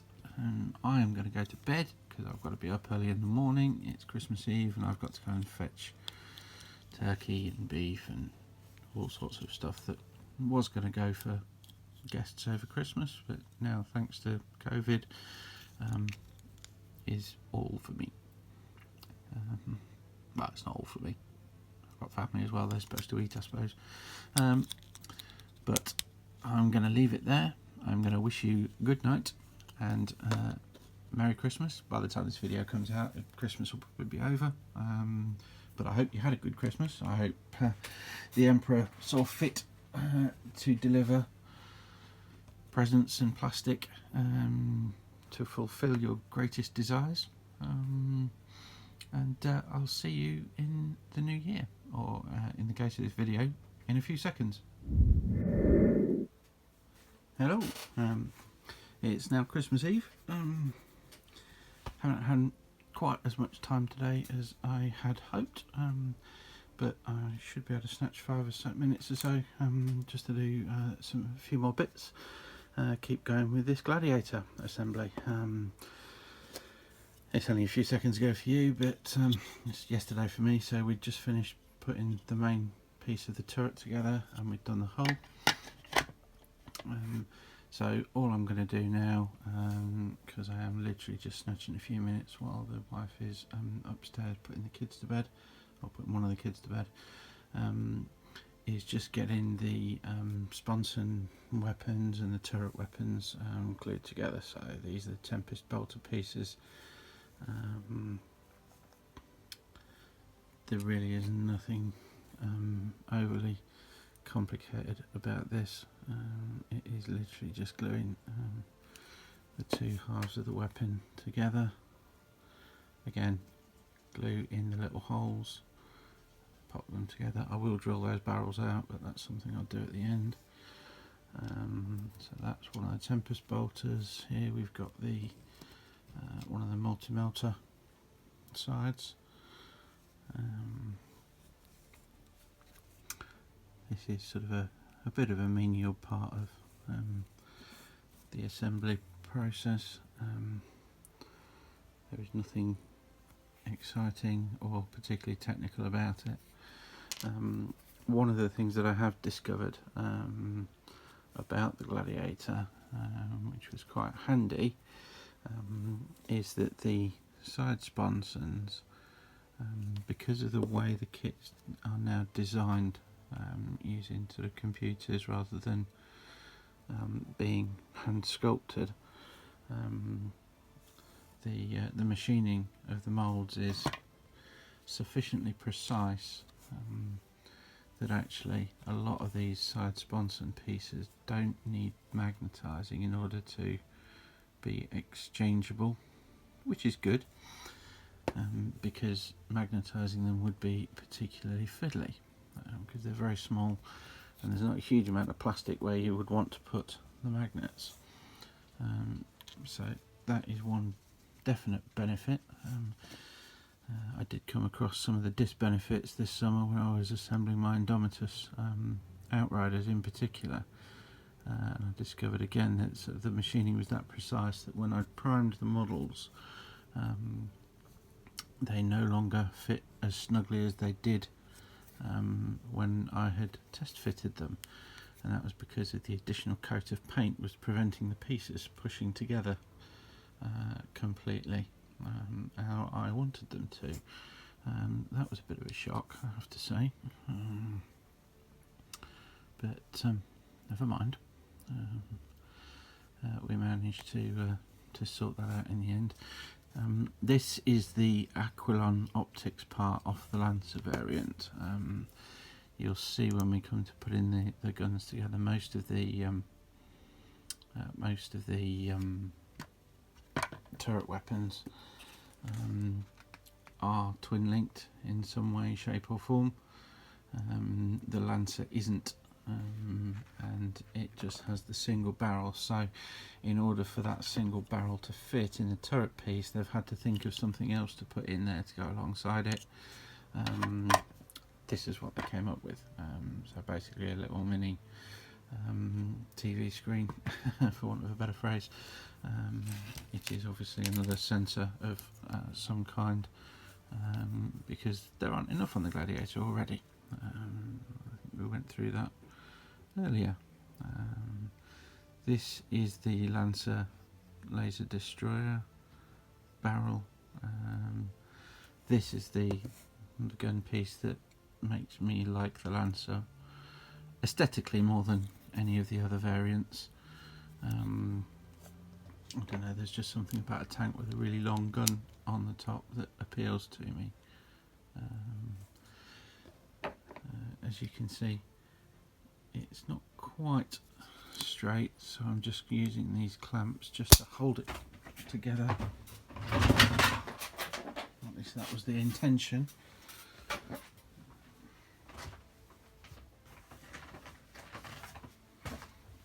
Just to hold the two halves of that gun together until the glue's dried. Let's try it this way around instead. Hopefully that won't ping off again. I won't have to rescue it from the kids' Christmas present bag.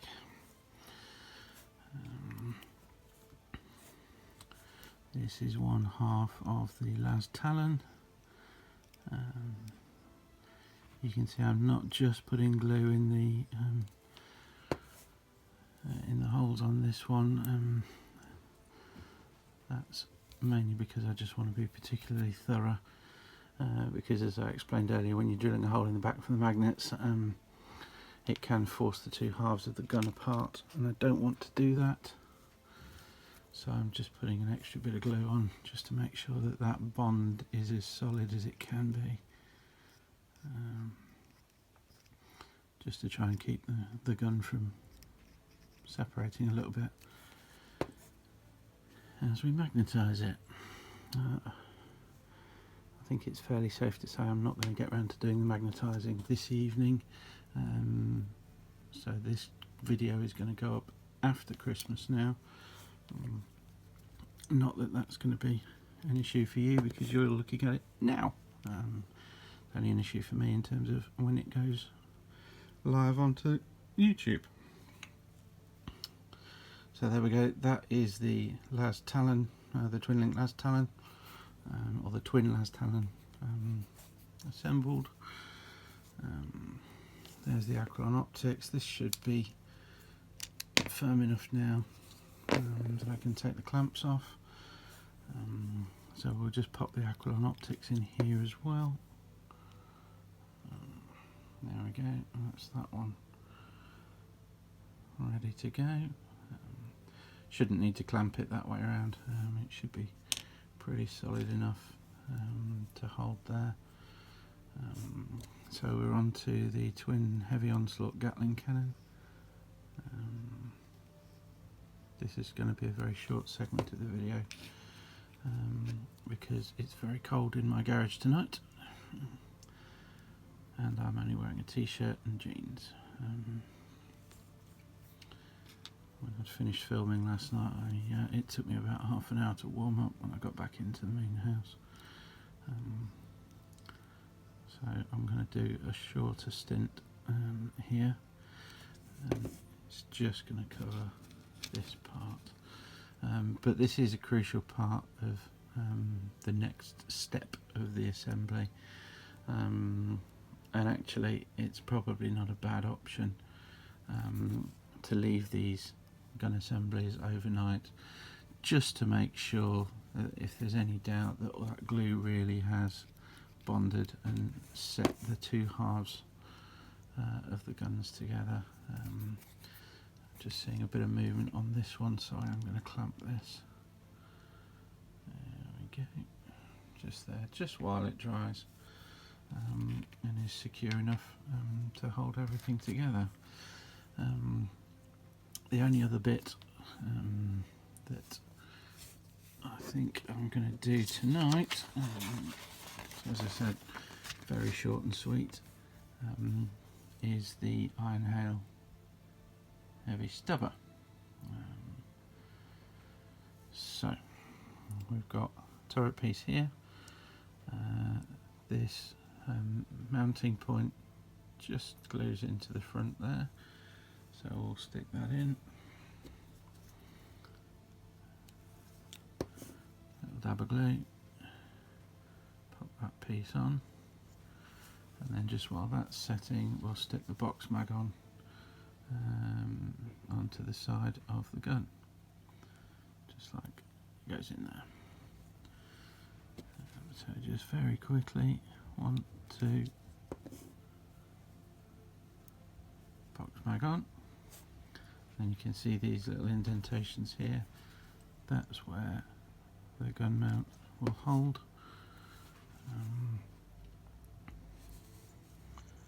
And we're just going to gently try and press that in there. Just make sure that gun mount holds. Now, what you will find is that there is the tendency for the gun to drop like that. Now that is how the gun would normally sit on a tank like this, but that sort of angle will interfere with the main turret weapons. So if you just lay it flat like that, you still get a bit of an angle on the gun to make it look as though it's just dipping slightly, and but it won't interfere then with the turret weapons. The last bits to go on are these. They go with the connection point at the bottom, at the low end, and you can just see on the side of the gun, the side of the piece here, the indentation towards the rear, just behind the mounting point. That is where we're going to pop the glue, and that's where the handle's attached to. So if we can just get that in focus, one little dot there, and just push that on just until it holds. Make sure it's straight. You don't want that handle being off at an angle, because then it's going to look really weird. And then the other one, do the same the other side, just a dot of glue in there, and then just hold it in place just long enough so that it catches. There we go, that is the Iron Hail Heavy Stubber sorted. Now the other things that you will need to put on the turret, you've got 2 auto launchers, these little fellas. You will definitely want to have access to those, because there's a beautiful stratagem that makes the tank -1 to hit when you've got these on. You also have the Icarus rocket pod, not quite such an essential piece as I would say the auto launchers, but it is really handy. And if you're taking several tanks, impulsors, repulsors, gladiators, actually if you stick one of these little fellas on every one you've got, they're only about 5 points each, I think. The benefit that you get from these really starts to add up, especially if your opponent does bring flyers and you haven't brought anything specific to deal with them, which you shouldn't, because bringing specific stuff to deal with flyers really isn't generally necessary. They don't make that much appearance in the game. However, if you pop these on, it doesn't hurt. It gives you a little bit of extra punch against ground targets or any other targets that you might be shooting at, but they really do add up against stuff with fly. So what I would tend to do is put one on one side, one on the other. In theory, I think you can mount them just on the angle there at the front. Not sure whether I would go for that or not. I'll probably have a quick think about that when I come to do it. So the last bit, just before I sign off for today and wish you all a Merry Christmas, is to put the front pieces on the gatlings. Now, again, these are identical. You just got a little piece on the back with a little stub at the top there, locator pin, to show where it goes on these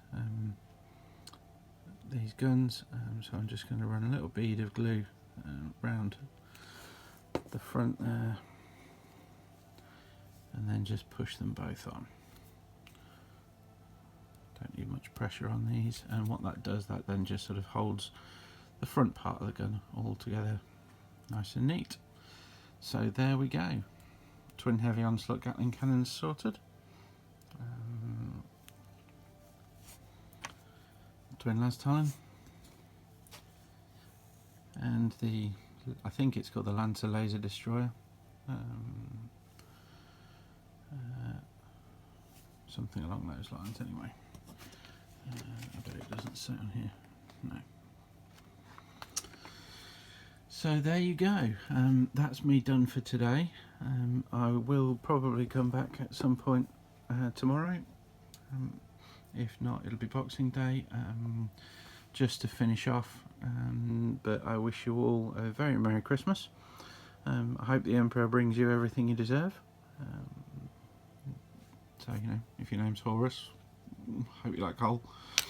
And we'll see you after Christmas. Take care. Hello, welcome back to the video. We're now on Boxing Day. About 9:30 at night. I'm gonna pre-warn you, we're brewing up a storm here at the moment, so if you can hear some strong wind or rain sounds, it's the weather on the garage door next to me. Hopefully it won't interfere too much. Hopefully this bit of the video won't take all that long to do. We're just looking now at the final bits, mainly the magnetising of the turret guns. I think we spoke about how we were going to do that in the last video, but I'll just give you a quick run over of that if I didn't. So I've prepared the turret guns already, all three variants. By which I mean I have shaved off the side pieces that sort of fit into the receiving part of the turret top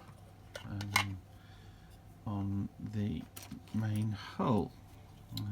So looking into the turret piece here, you can just see this circular recess, that essentially a little peg on the side of each of the turret guns that fits into there and allows the gun to travel sort of up and down slightly when it's in its mounting. I've taken those off because we're going to put some magnets in the back, and that will prevent them from sliding up and down anyway. And the pegs mean that you can't just push the guns in. If you want to magnetise them, you'd have to leave this bottom piece of the turret loose or magnetise that, which is a much bigger job. So what I'm not going to do is that. What I'm going to do is drill 2 holes in the back here, get some magnets in the back, so that these guns can then just be pushed. Let's get it the right way up now. Can just be pushed in and out into there, and they should just then hold quite nicely with the magnets that are sitting at the back and the ones that we're going to put into the back here. So I've left this bottom piece unglued for now, just whilst we sort of drill the holes in here and what have you, to make sure that it's all going smoothly. Now what I'm going to do today, which is going to be a first for me, is I'm going to use a paint pen to sort of mark up the back of these turret guns, to make sure that we're drilling the holes in the same place within the turret piece as we are on the back of the guns. I've not used paint pens before. I bought, or I'd got some on my purchasing list, and my wife very kindly bought me those for Christmas, one of the gifts that she got me. I'll just pick these up off the internet. So the intention is basically a dot paint on the back here, push it into the turret recess where the gun is going to go, and that should leave some paint residue on the back piece here so that I know where to drill. So forgive me if this goes horribly wrong. It is the first time I've tried to do it this way. Now, in terms of lining these up, what I'm essentially going to do is use the join from the two gun pieces as the vertical alignment, and I'm going to try and line up with here this sort of recess between two of the Gatling barrels for the horizontal alignment. So essentially what I'm going to do is a little dot like that, and then a little dot like that. We'll just neaten that up so that we're getting it in the right place, and then if I pop it on just a little bit more thickly, put that to one side, push it in here before it has the chance to dry. Hopefully you can just make out a couple of tiny little dots at the back which match up with those dots on the gun pieces there. So before I go any further and drill anything else out, I'm going to mark up these other turret guns so that they are sort of marked in the same place, so I know where to drill the holes on the backs of those. Now you notice that I put down the one that I've just marked and went back to using the gatlings as the reference for this. The reason for that is if I have somehow managed to mark up in the wrong place, I'm using my first one as a reference point, not the one that I might have got wrong. Now hopefully I won't have got any of them wrong anyway, but that should help. If there is a mistake in there, it should help to rectify it and go back to the original piece. Just while I'm here and while I've got the drill in my hand, this is a 1mm drill bit in my pin vise. This is a very old Games Workshop pin vise, still works perfectly well. Now you can see that the 1mm is exactly the right size to drill out bolter barrels. So again, what I'm just going to do is take the paint pen and just mark up a little dot on the front of each barrel where we want it to go. It's probably slightly too precise for a paint pen like this, but you get the idea, so that when I go and drill those out, I know where to put the drill bit when I start. No, I mean, it's something that I've had a lot of practice at over the years, because I've been collecting Marines ever since I was 14, and I'm very definitely not 14 anymore. However, it never hurts to make sure that you're doing something properly. And if it helps you get the drill holes right in the middle of the front of the bolter, then brilliant. Now the one thing I'm not going to touch on in terms of the magnetisation, I was looking at this just before I started filming. This is the piece for the Storm Bolter frag launcher sponson for the Lancer variant of the Gladiator. And this, for example, is just the Storm Bolter front. Now that just pops in there without any problem whatsoever. However, the frag launcher piece pops on the same fitting. Now, all well and good, however, that is a very thin thin piece of plastic there. Now if I were going to magnetise it, what I would probably do is look at taking off those pins, drilling a nice deep hole through there, getting my magnets in there, and then probably try and get sort of a 1mm by 1mm magnet into that hole just to hold on the front, and you can then drill a relatively shallow hole into the front piece to get those exchanged. I don't have any 1mm by 1mm magnets. It's not something I generally tend to keep unless I've got a very specific project in mind, which is ironic because this is a very specific project and I still didn't get any in. But my reasoning being, I'm very rarely likely to use the Lancer, so I will pick up some 1mm ones at some point, and I may just do a quick update video about magnetising those sponsons at that stage. However, for now I'm just going to leave it, and I am going to use the chunkier sponsons, which have a slightly different fitting. They have this universal plate that goes on the front of the sponson part itself, and then the guns have a recess in there that plugs over the top. Now the beauty of that is that that's actually quite a nice firm fitting. It's quite snug, and once you've primed it, it's even more snug, and you can swap that out for the multi-melter without too many worries about that just dropping off in the middle of a game. As long as you don't try and pick the whole tank up by the sponson, you'll be fine. So that's what I'm going to use, which means that on the whole I don't have to do quite as much magnetising, which is always a good thing, because drilling sort of stuff like this, it's very fiddly, and it can easily go wrong. In particular, it's very easy to drill through the front plate on a piece, like those Stormbolter sponsons I showed you, and then all of a sudden you've got a big hole in the front of your gun, and you've got a big problem on your hands. So instead what I'm going to do is just glue those on. I'll keep the front pieces, the actual gun parts, separate from this when I prime it.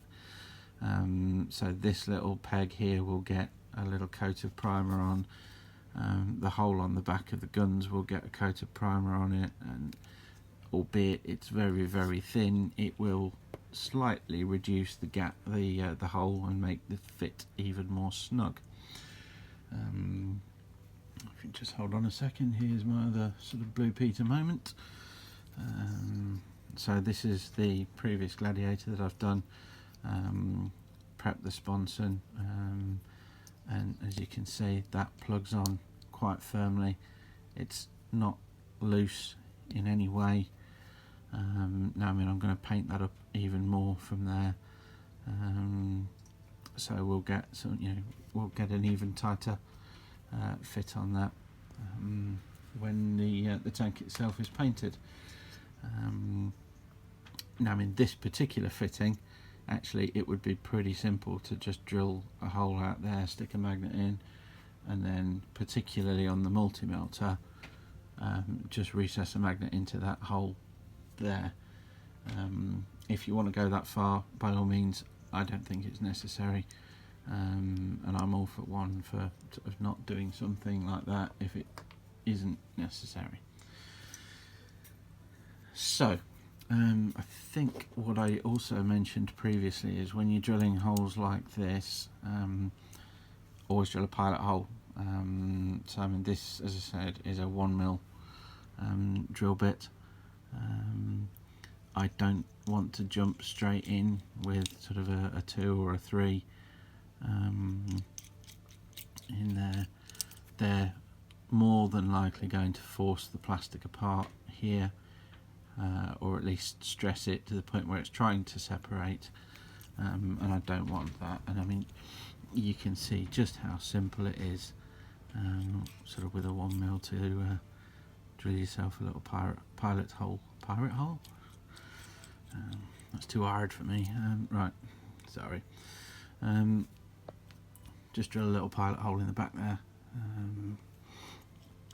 just to make sure that when you go in with the bigger drill bit, you're getting it exactly where you wanted.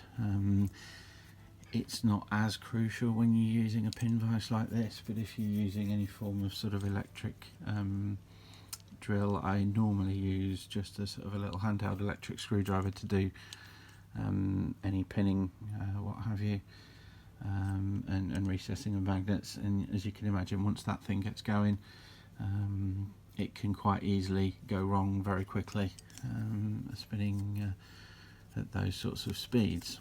So let's get our pilot hole done for here. Make sure we're bang on the dot of paint and just come straight through. You'll notice I'm not particularly worrying too much about lining up and making sure I'm sort of perfectly aligned and level and what have you. The reason for being for that is that I'll do that when I put the larger holes in, and at this stage all I'm looking for is something for the larger drill bit to bite on. So I'll take the small one out. Now I'm going to be thorough on the video because it's a good habit to get into. So this is actually a 1.5mm drill bit. Depending on how experienced you are, you may want to skip this stage. As I say, I'm doing it because this is a how-to video and I'm trying to be thorough. I wouldn't necessarily do this myself in every situation. Quite possibly I would in fact just jump straight from the 1mm to the 2mm, or if I'm putting in a bigger magnet, maybe even the 5mm. I always forget that this one is really tight on the pin vise. I always think it's the larger hole that it needs to go in, and it never is. Strangely enough, it doesn't change. So just make sure that we're sat on that hole, line ourselves up, make sure we're horizontal and vertical, and as you can see it comes through. These are relatively new drill bits, but we get that hole done in no time.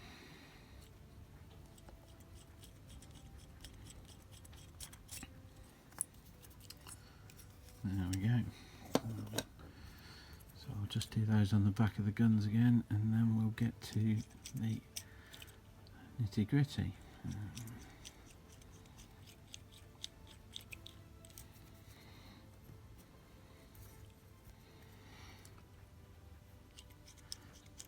This can be a bit of a long-winded part of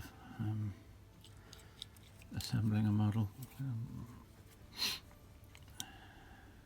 which the temptation is always there, therefore to skip it and do it quicker and simpler by just jumping straight to the big drill bit, and then it jumps out the hole and drills half your finger off, and you kind of regret not taking your time over it. The way I look at it, I mean, something like the Gladiator, you're talking of a 50 quid plus kit. An extra couple of minutes at this stage to make sure that you're drilling the holes and the magnets in the right place is very worth it in my view. So we're going up to the 2mm now. So what I'm going to actually do with this one is I'm going to try just with the 2mm magnets. The first one I built, I put 5mm in, but I think, as I said earlier, sort of with the precision of the kits, actually the fitting is pretty snug anyway, and I don't think the 5 is truly necessary. Now what you can't see here is what I'm feeling as I'm drilling this out. Stop giggling. the inside of the gun isn't solid plastic, and Games Workshop, in their infinite wisdom, don't design their kits to be magnetised. I don't understand at this point why, because I can't think of very many hobbyists that think that if they want 3 Gladiators, they're going to buy 9 so that they can have all of the different variants built and assembled and ready to go. Excuse me. Without swapping the weapons over through using magnets. Personally, I think it would be a sensible idea on their part to start designing their kits with magnet holes in. I'm sure we would all jump at the chance to buy GW branded magnets, and not have to drill lots and lots of holes and potentially then fill the holes that we've just drilled in our fingers.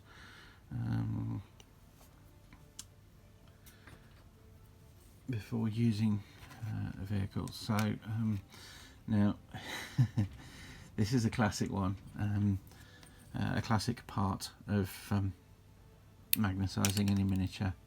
Now, I mean, hopefully it is no surprise that magnets have polarity. You know, some sides of a magnet attract, the other side repels. It happens, we all do it. You put a magnet in and you get the polarity wrong. My repulsor executioner, I managed to get the polarity wrong somehow on the plasma cannon, the big plasma cannon on the front, and that used to push the plasma cannon out of the gap whenever I tried to put it in. Now, I mean, thankfully at the time the plasma cannon wasn't a particularly viable option. It's now rather more frustrating, and I'm going to have to go and somehow dig that magnet out to swap it over.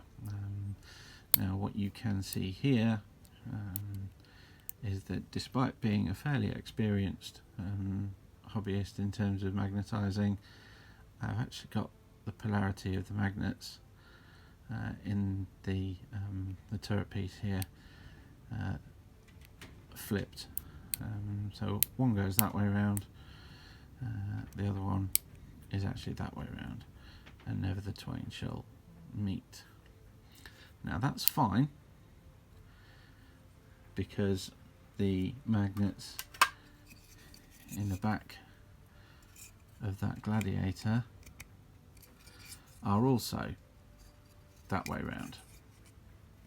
However, what it means is that if I want to use these guns in this turret, I need to make sure that those polarities are the same. So what I'm actually going to do, I mean, the common sense thing to do would be to dig the magnet out of here and put it in the right way round. But that's a faff. That means digging out the entire back of the gun here, rebuilding it with green stuff, and actually, so long as it's something I'm aware of, it's not really a problem, because I'll just make sure that the magnets that I put in work with the right polarity. So as long as I build all my Gladiators with the magnets this way round, they will all fit. So as you can see, all I've done, I always do it this way around. I mean, some people will build sort of elaborate magnet holders for magnetising miniatures with sort of north and south poles identified on them. Personally, I stick the magnets on one piece. I put the magnet that I want to put into the hole on the end of that piece, and I just push it in. And what we end up with is a magnet where I know that polarity is right for what I'm trying to fit it into, and then I just take something solid that lets me push those magnets flat and flush. So there we go. just going to take Old Reliable and just trim that down, shave that down so that that's nice and flat and nothing's in the way. And hopefully, there we go, we have some magnets that hold the guns that I've already done. So I can put this to one side now. Interestingly enough, if you actually switch the guns around like that, they hold next to each other, which can be handy for storage. So the next stage is to make sure that the magnets that go in the back of your guns match up with the polarities of the magnets that you've got in there. So again, I'll do the same thing. I've got the magnets in here, so I will just take one, pop it on there, and another one, pop it on there.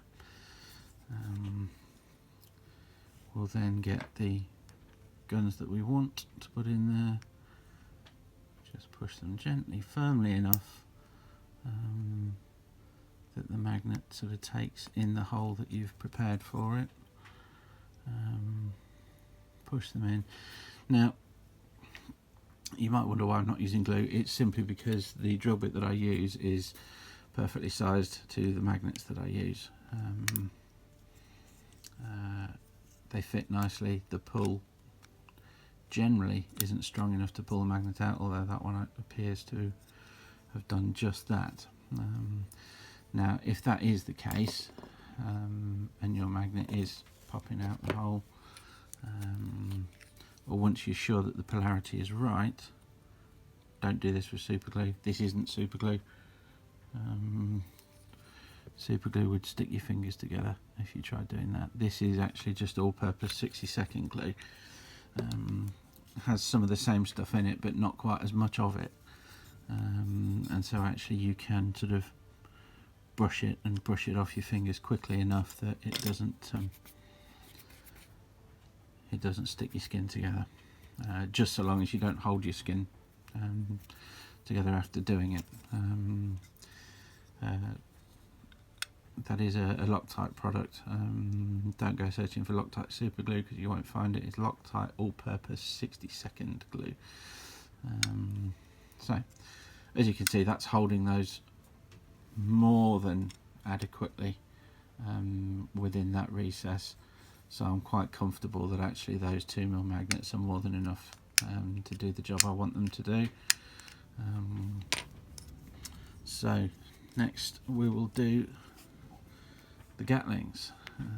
So same thing, just pop one magnet off there.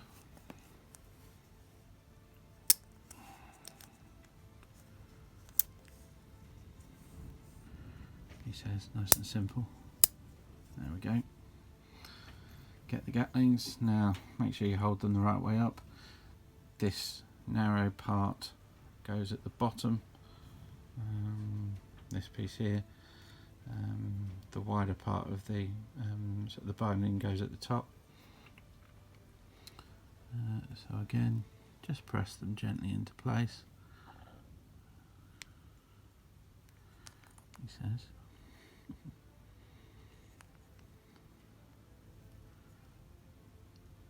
No, I'm not playing ball. Right, this is the other way around of doing it. Just get it on the end of your knife. Again, make sure you're putting it into the right hole. Right.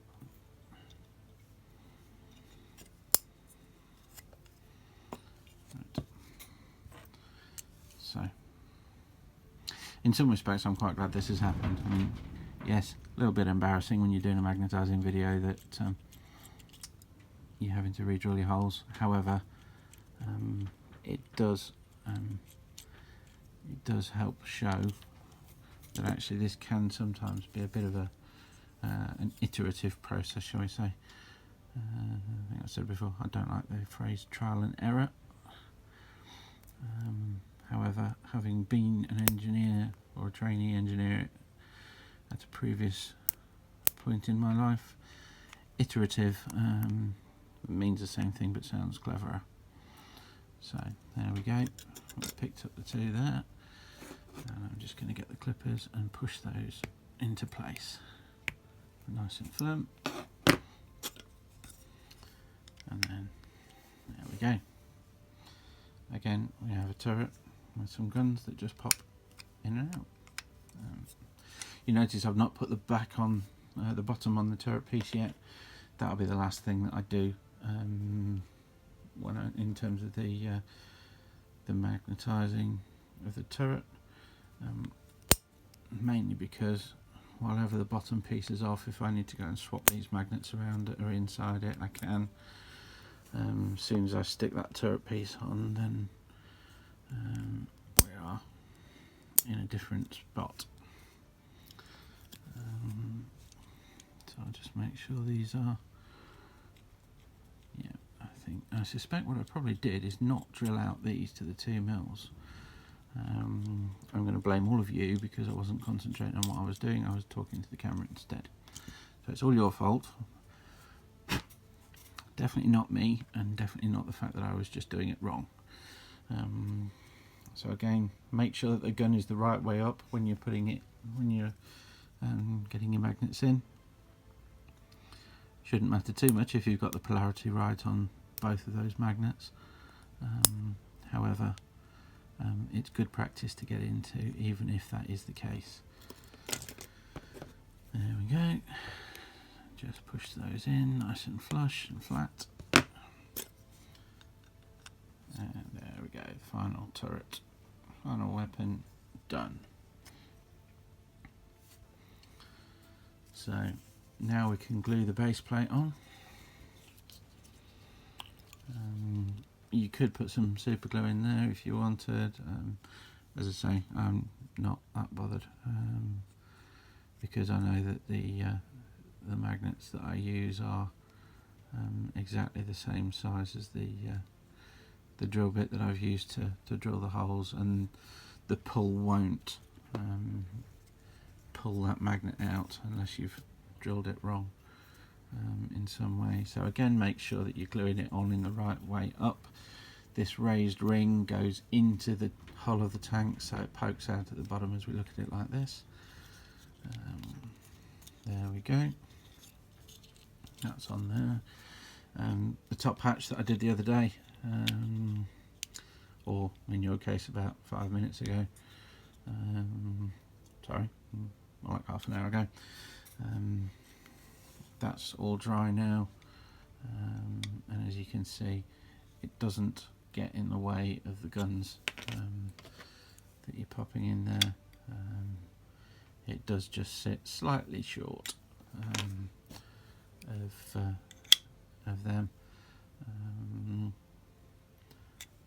but it does let you line that turret up quite nicely so all the guns are facing forward, which appeals to my sense of place. Now I spoke to you about these the other day as well. Now you get 2 of the auto launchers and 1 of the Icarus rocket pods. Now strictly speaking, I think if you follow the instructions, you are supposed to put them on the sides here. But you'll notice there's also a peg on the front of the turret here where they sit quite nicely. Now the Icarus pod is too big to fit in there, but I think that looks quite nice with the auto launchers on the front.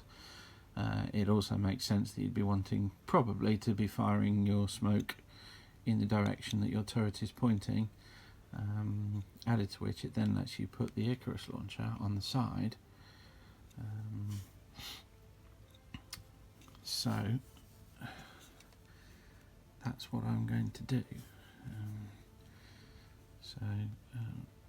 Again, because this is something that I'm quite comfortable with doing, I'm just going to do them both at the same time. Quick dab of glue into both, and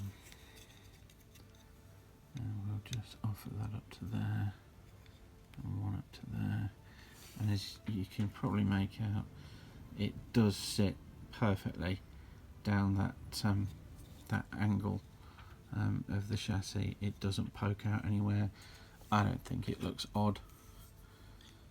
And actually, when you put the turret weapon in, I think it makes it look nice and busy on the front there. Really sort of bulks out the front there, especially if you've got something like the repulsor executioner. There's a lot of pieces to that. So I'm just dry fitting this to make sure that when I come to paint it, I'm going to be able to get the paintbrush into all the angles I want on the Icarus rocket pod if it's glued to the turret. I think I can there, so we'll pop that one on as well, which will also mean that the finished shots for this video will look better because there'll be fewer bits not attached to the tank. So yeah, let's do this one as the Lancer, because like I've said before, it is the prettiest. I don't care what anyone else says, it's the best looking variant. And now we get to the frustrating part. So the side sponsons that you can just see here, there are four different weapon options there. The Lancer can take either storm bolters or frag launchers, the same as the impulsor. Hence, it uses the impulsor kit. You've got storm bolters and you've got frag launchers. He says I probably ought to check that. I'm pretty sure you can take them. If not, I apologise. It's storm bolters. I'm 100% certain it can take the storm bolters. I think it can take the frag assault launchers. However, the Lancer variant, the sponsons really aren't worth bothering with one way or the other. You're hopefully going to have it out of range most of the time anyway, if not all of the time. Ideally you'd have it out of range of enemies all of the time. So I'm not going to bother doing anything with these sponsons. I'm just going to glue the Stormbolter option on, and then I'll tell you why I find this is particularly frustrating.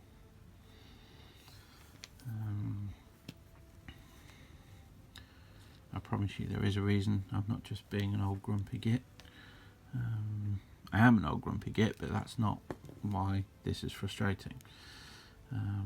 No, this is frustrating because the side sponson assemblies for the Gladiator come in several parts. You've got this part, which is the bit that actually attaches into the hole in the side of the tank. So that pops in there, and once it's in, it rotates just a little bit, just to hold it in place during your games. You then have this piece that I've just glued, which sits in these recessed parts of that first piece. You've then got a cover that comes over the top that holds the whole thing together. Brilliant. Glue that in place, not a problem. You've got your sponsons, the sponson rotates if you want it to, and you're careful with your gluing. Cool. Pop that on the model. But the multi-melter piece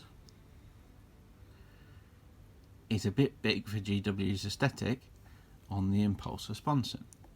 So what they have done is they've taken that piece, they've then brought in a new piece which is chunkier than that first one. Not much in it, but it is just slightly taller, and more to the point, it's chunkier at this front end. Let's much wider, as you can see. So we use that same part, we plug the new piece in, and we then get a new cover which handily fits the old base. I say handily, but that's really annoying, because that means that you only get 2 of these in the kit. So if you want to use your, or have your tank as flexible as possible to be able to use the different variants, you can't glue this together. The only option you may have, and I very much stress the may because it's an absolute pain to try and think, even contemplate doing, would be to get that storm bolter piece or the frag launcher piece, if you can, on the front there. Now that means it's going to look narrow, or it's going to look weird, and you're going to have to do something about it. The one saving grace, which as you saw earlier, here we go, the one that I did for my other Gladiator, is, as I discussed at the time, the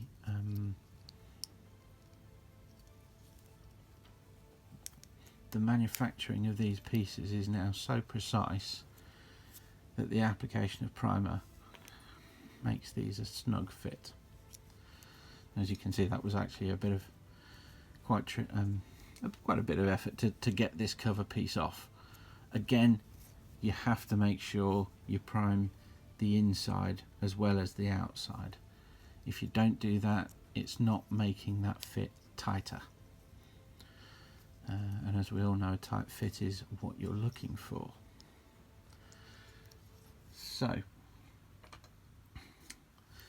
that then lets you keep your side sponsons, and if you should want to build or use the Lancer variant and you need to swap out for storm bolters, and for some reason your opponent is being so much of a pain that they can't accept that might just possibly stand in as a storm bolter in extreme circumstances, you can take this whole assembly apart and put the storm bolter option on it. Now, as I said, I'm not likely to use the Lancer all that often in games because of the shall we say the less effective weaponry that it carries, or the sort of the slightly more variable in terms of its damage output, shall we say. So I'm not going to glue this. I mean, for the purposes of this video, I am going to push it on, and so that you can see how the finished kit looks. Actually, let's make it the right variant. So we'll take the storm bolter, we'll pop that in, push that all together.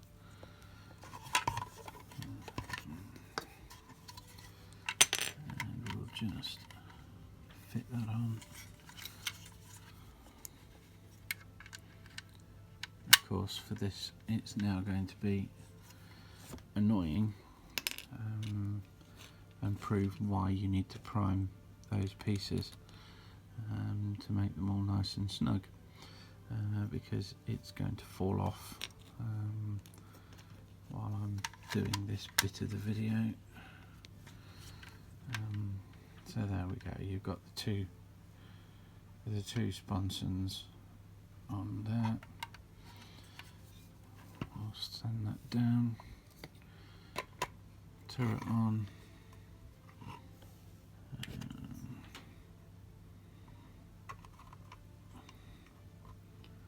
the hatch on, and then we need to just pop these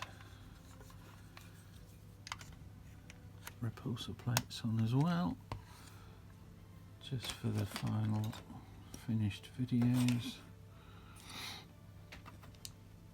Oh yes, This definitely isn't going to show on the final finished video. You've got a few little sort of tanks and things that just sit on the side. There's another one here. You've got this one as well, which just sits on the back.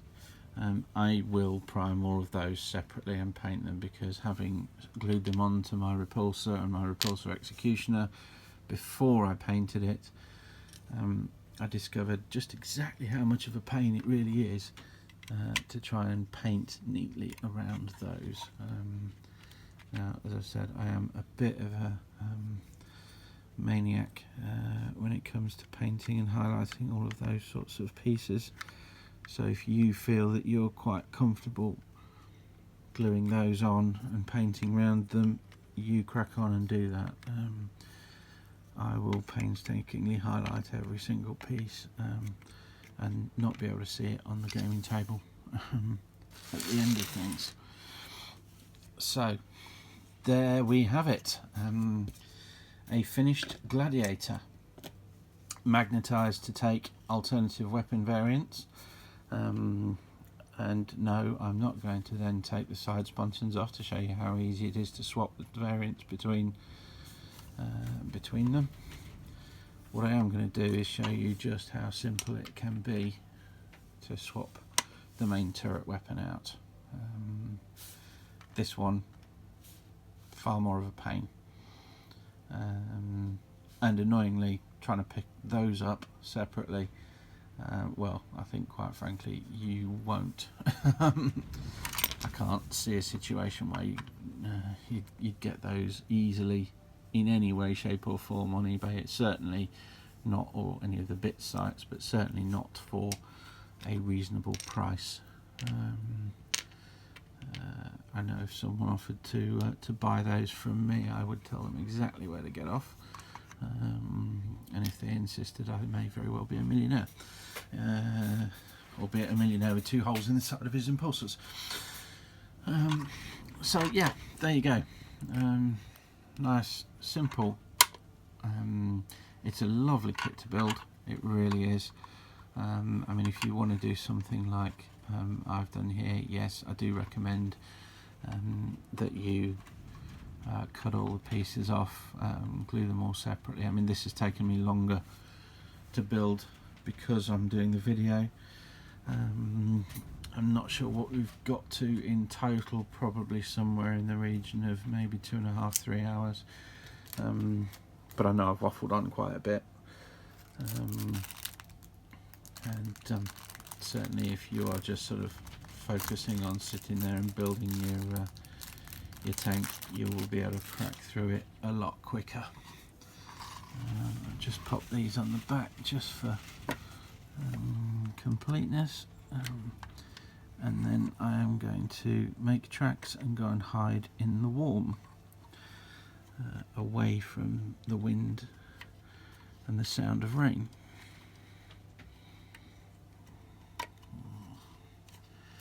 Helps if you try and put them on the right side. So there you have it. Just for for completeness sake, that piece, according to the instructions, goes on the back in there. This piece goes on the back in there. And as you can see, that's why I'm not gluing them on just yet, because trying to find a paintbrush that bends around corners and fits in that gap, well, I've never seen one, and I've been painting quite a while. And the same for taking these out. I can then just spray those silver, dry brush them and whack them straight in, and I can paint that whatever colour I want. So there we go. If you've got any questions, queries, or if you want any help or advice, please leave a comment down below.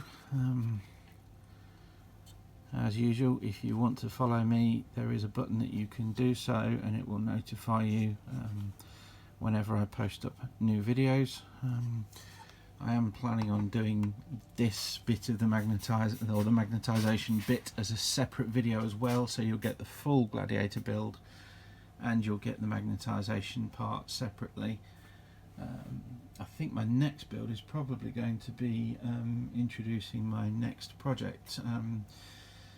Ironically, given the channel's called Astartes Crusader, I am just starting a new army that isn't Space Marines.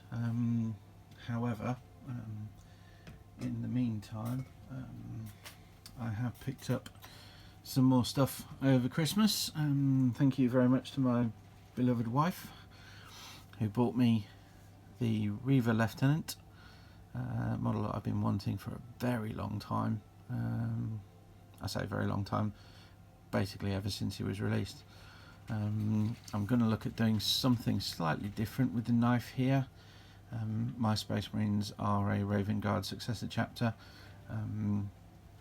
and the Raven Guard have a relic knife called Oppressor's End, which I really like. It's essentially a knife that's designed to assassinate characters. It goes up to flat 3 damage when it's used to attack a character. I think that a knife of that nature deserves to be slightly more elaborate than that, and that's what I will use with this this chap whenever he pops up on the table. The reason I got the paint pens that I used earlier in the magnetisation tutorial is because I name all of my Marines.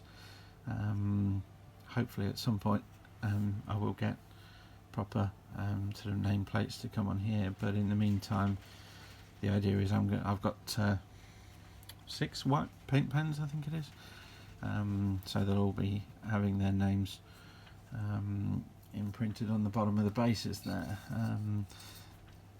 The other box that I got for Christmas was this chap.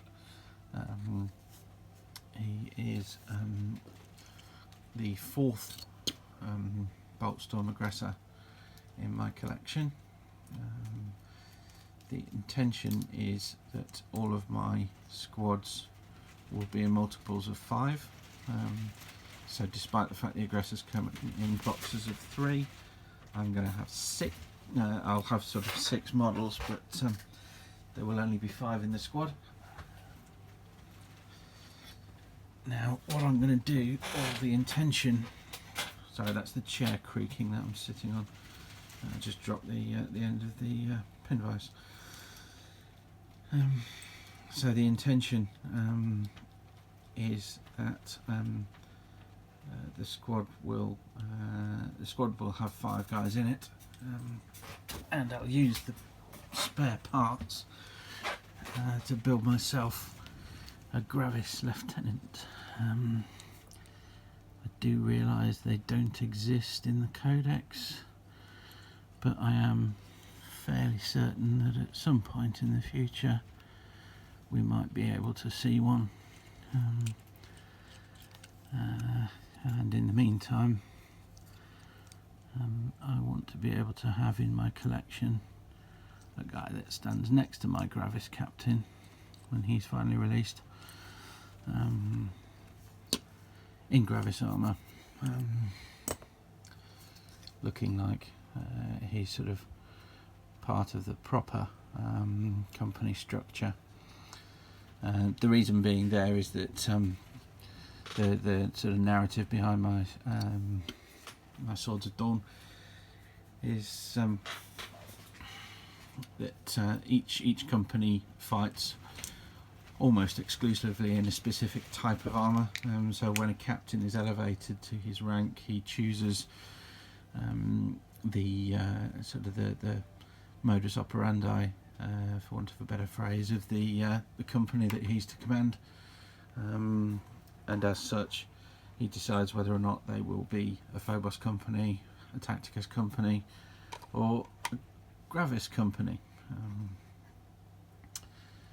So there would be no reason why a captain in Gravis armour wouldn't be accompanied by a Gravis Lieutenant.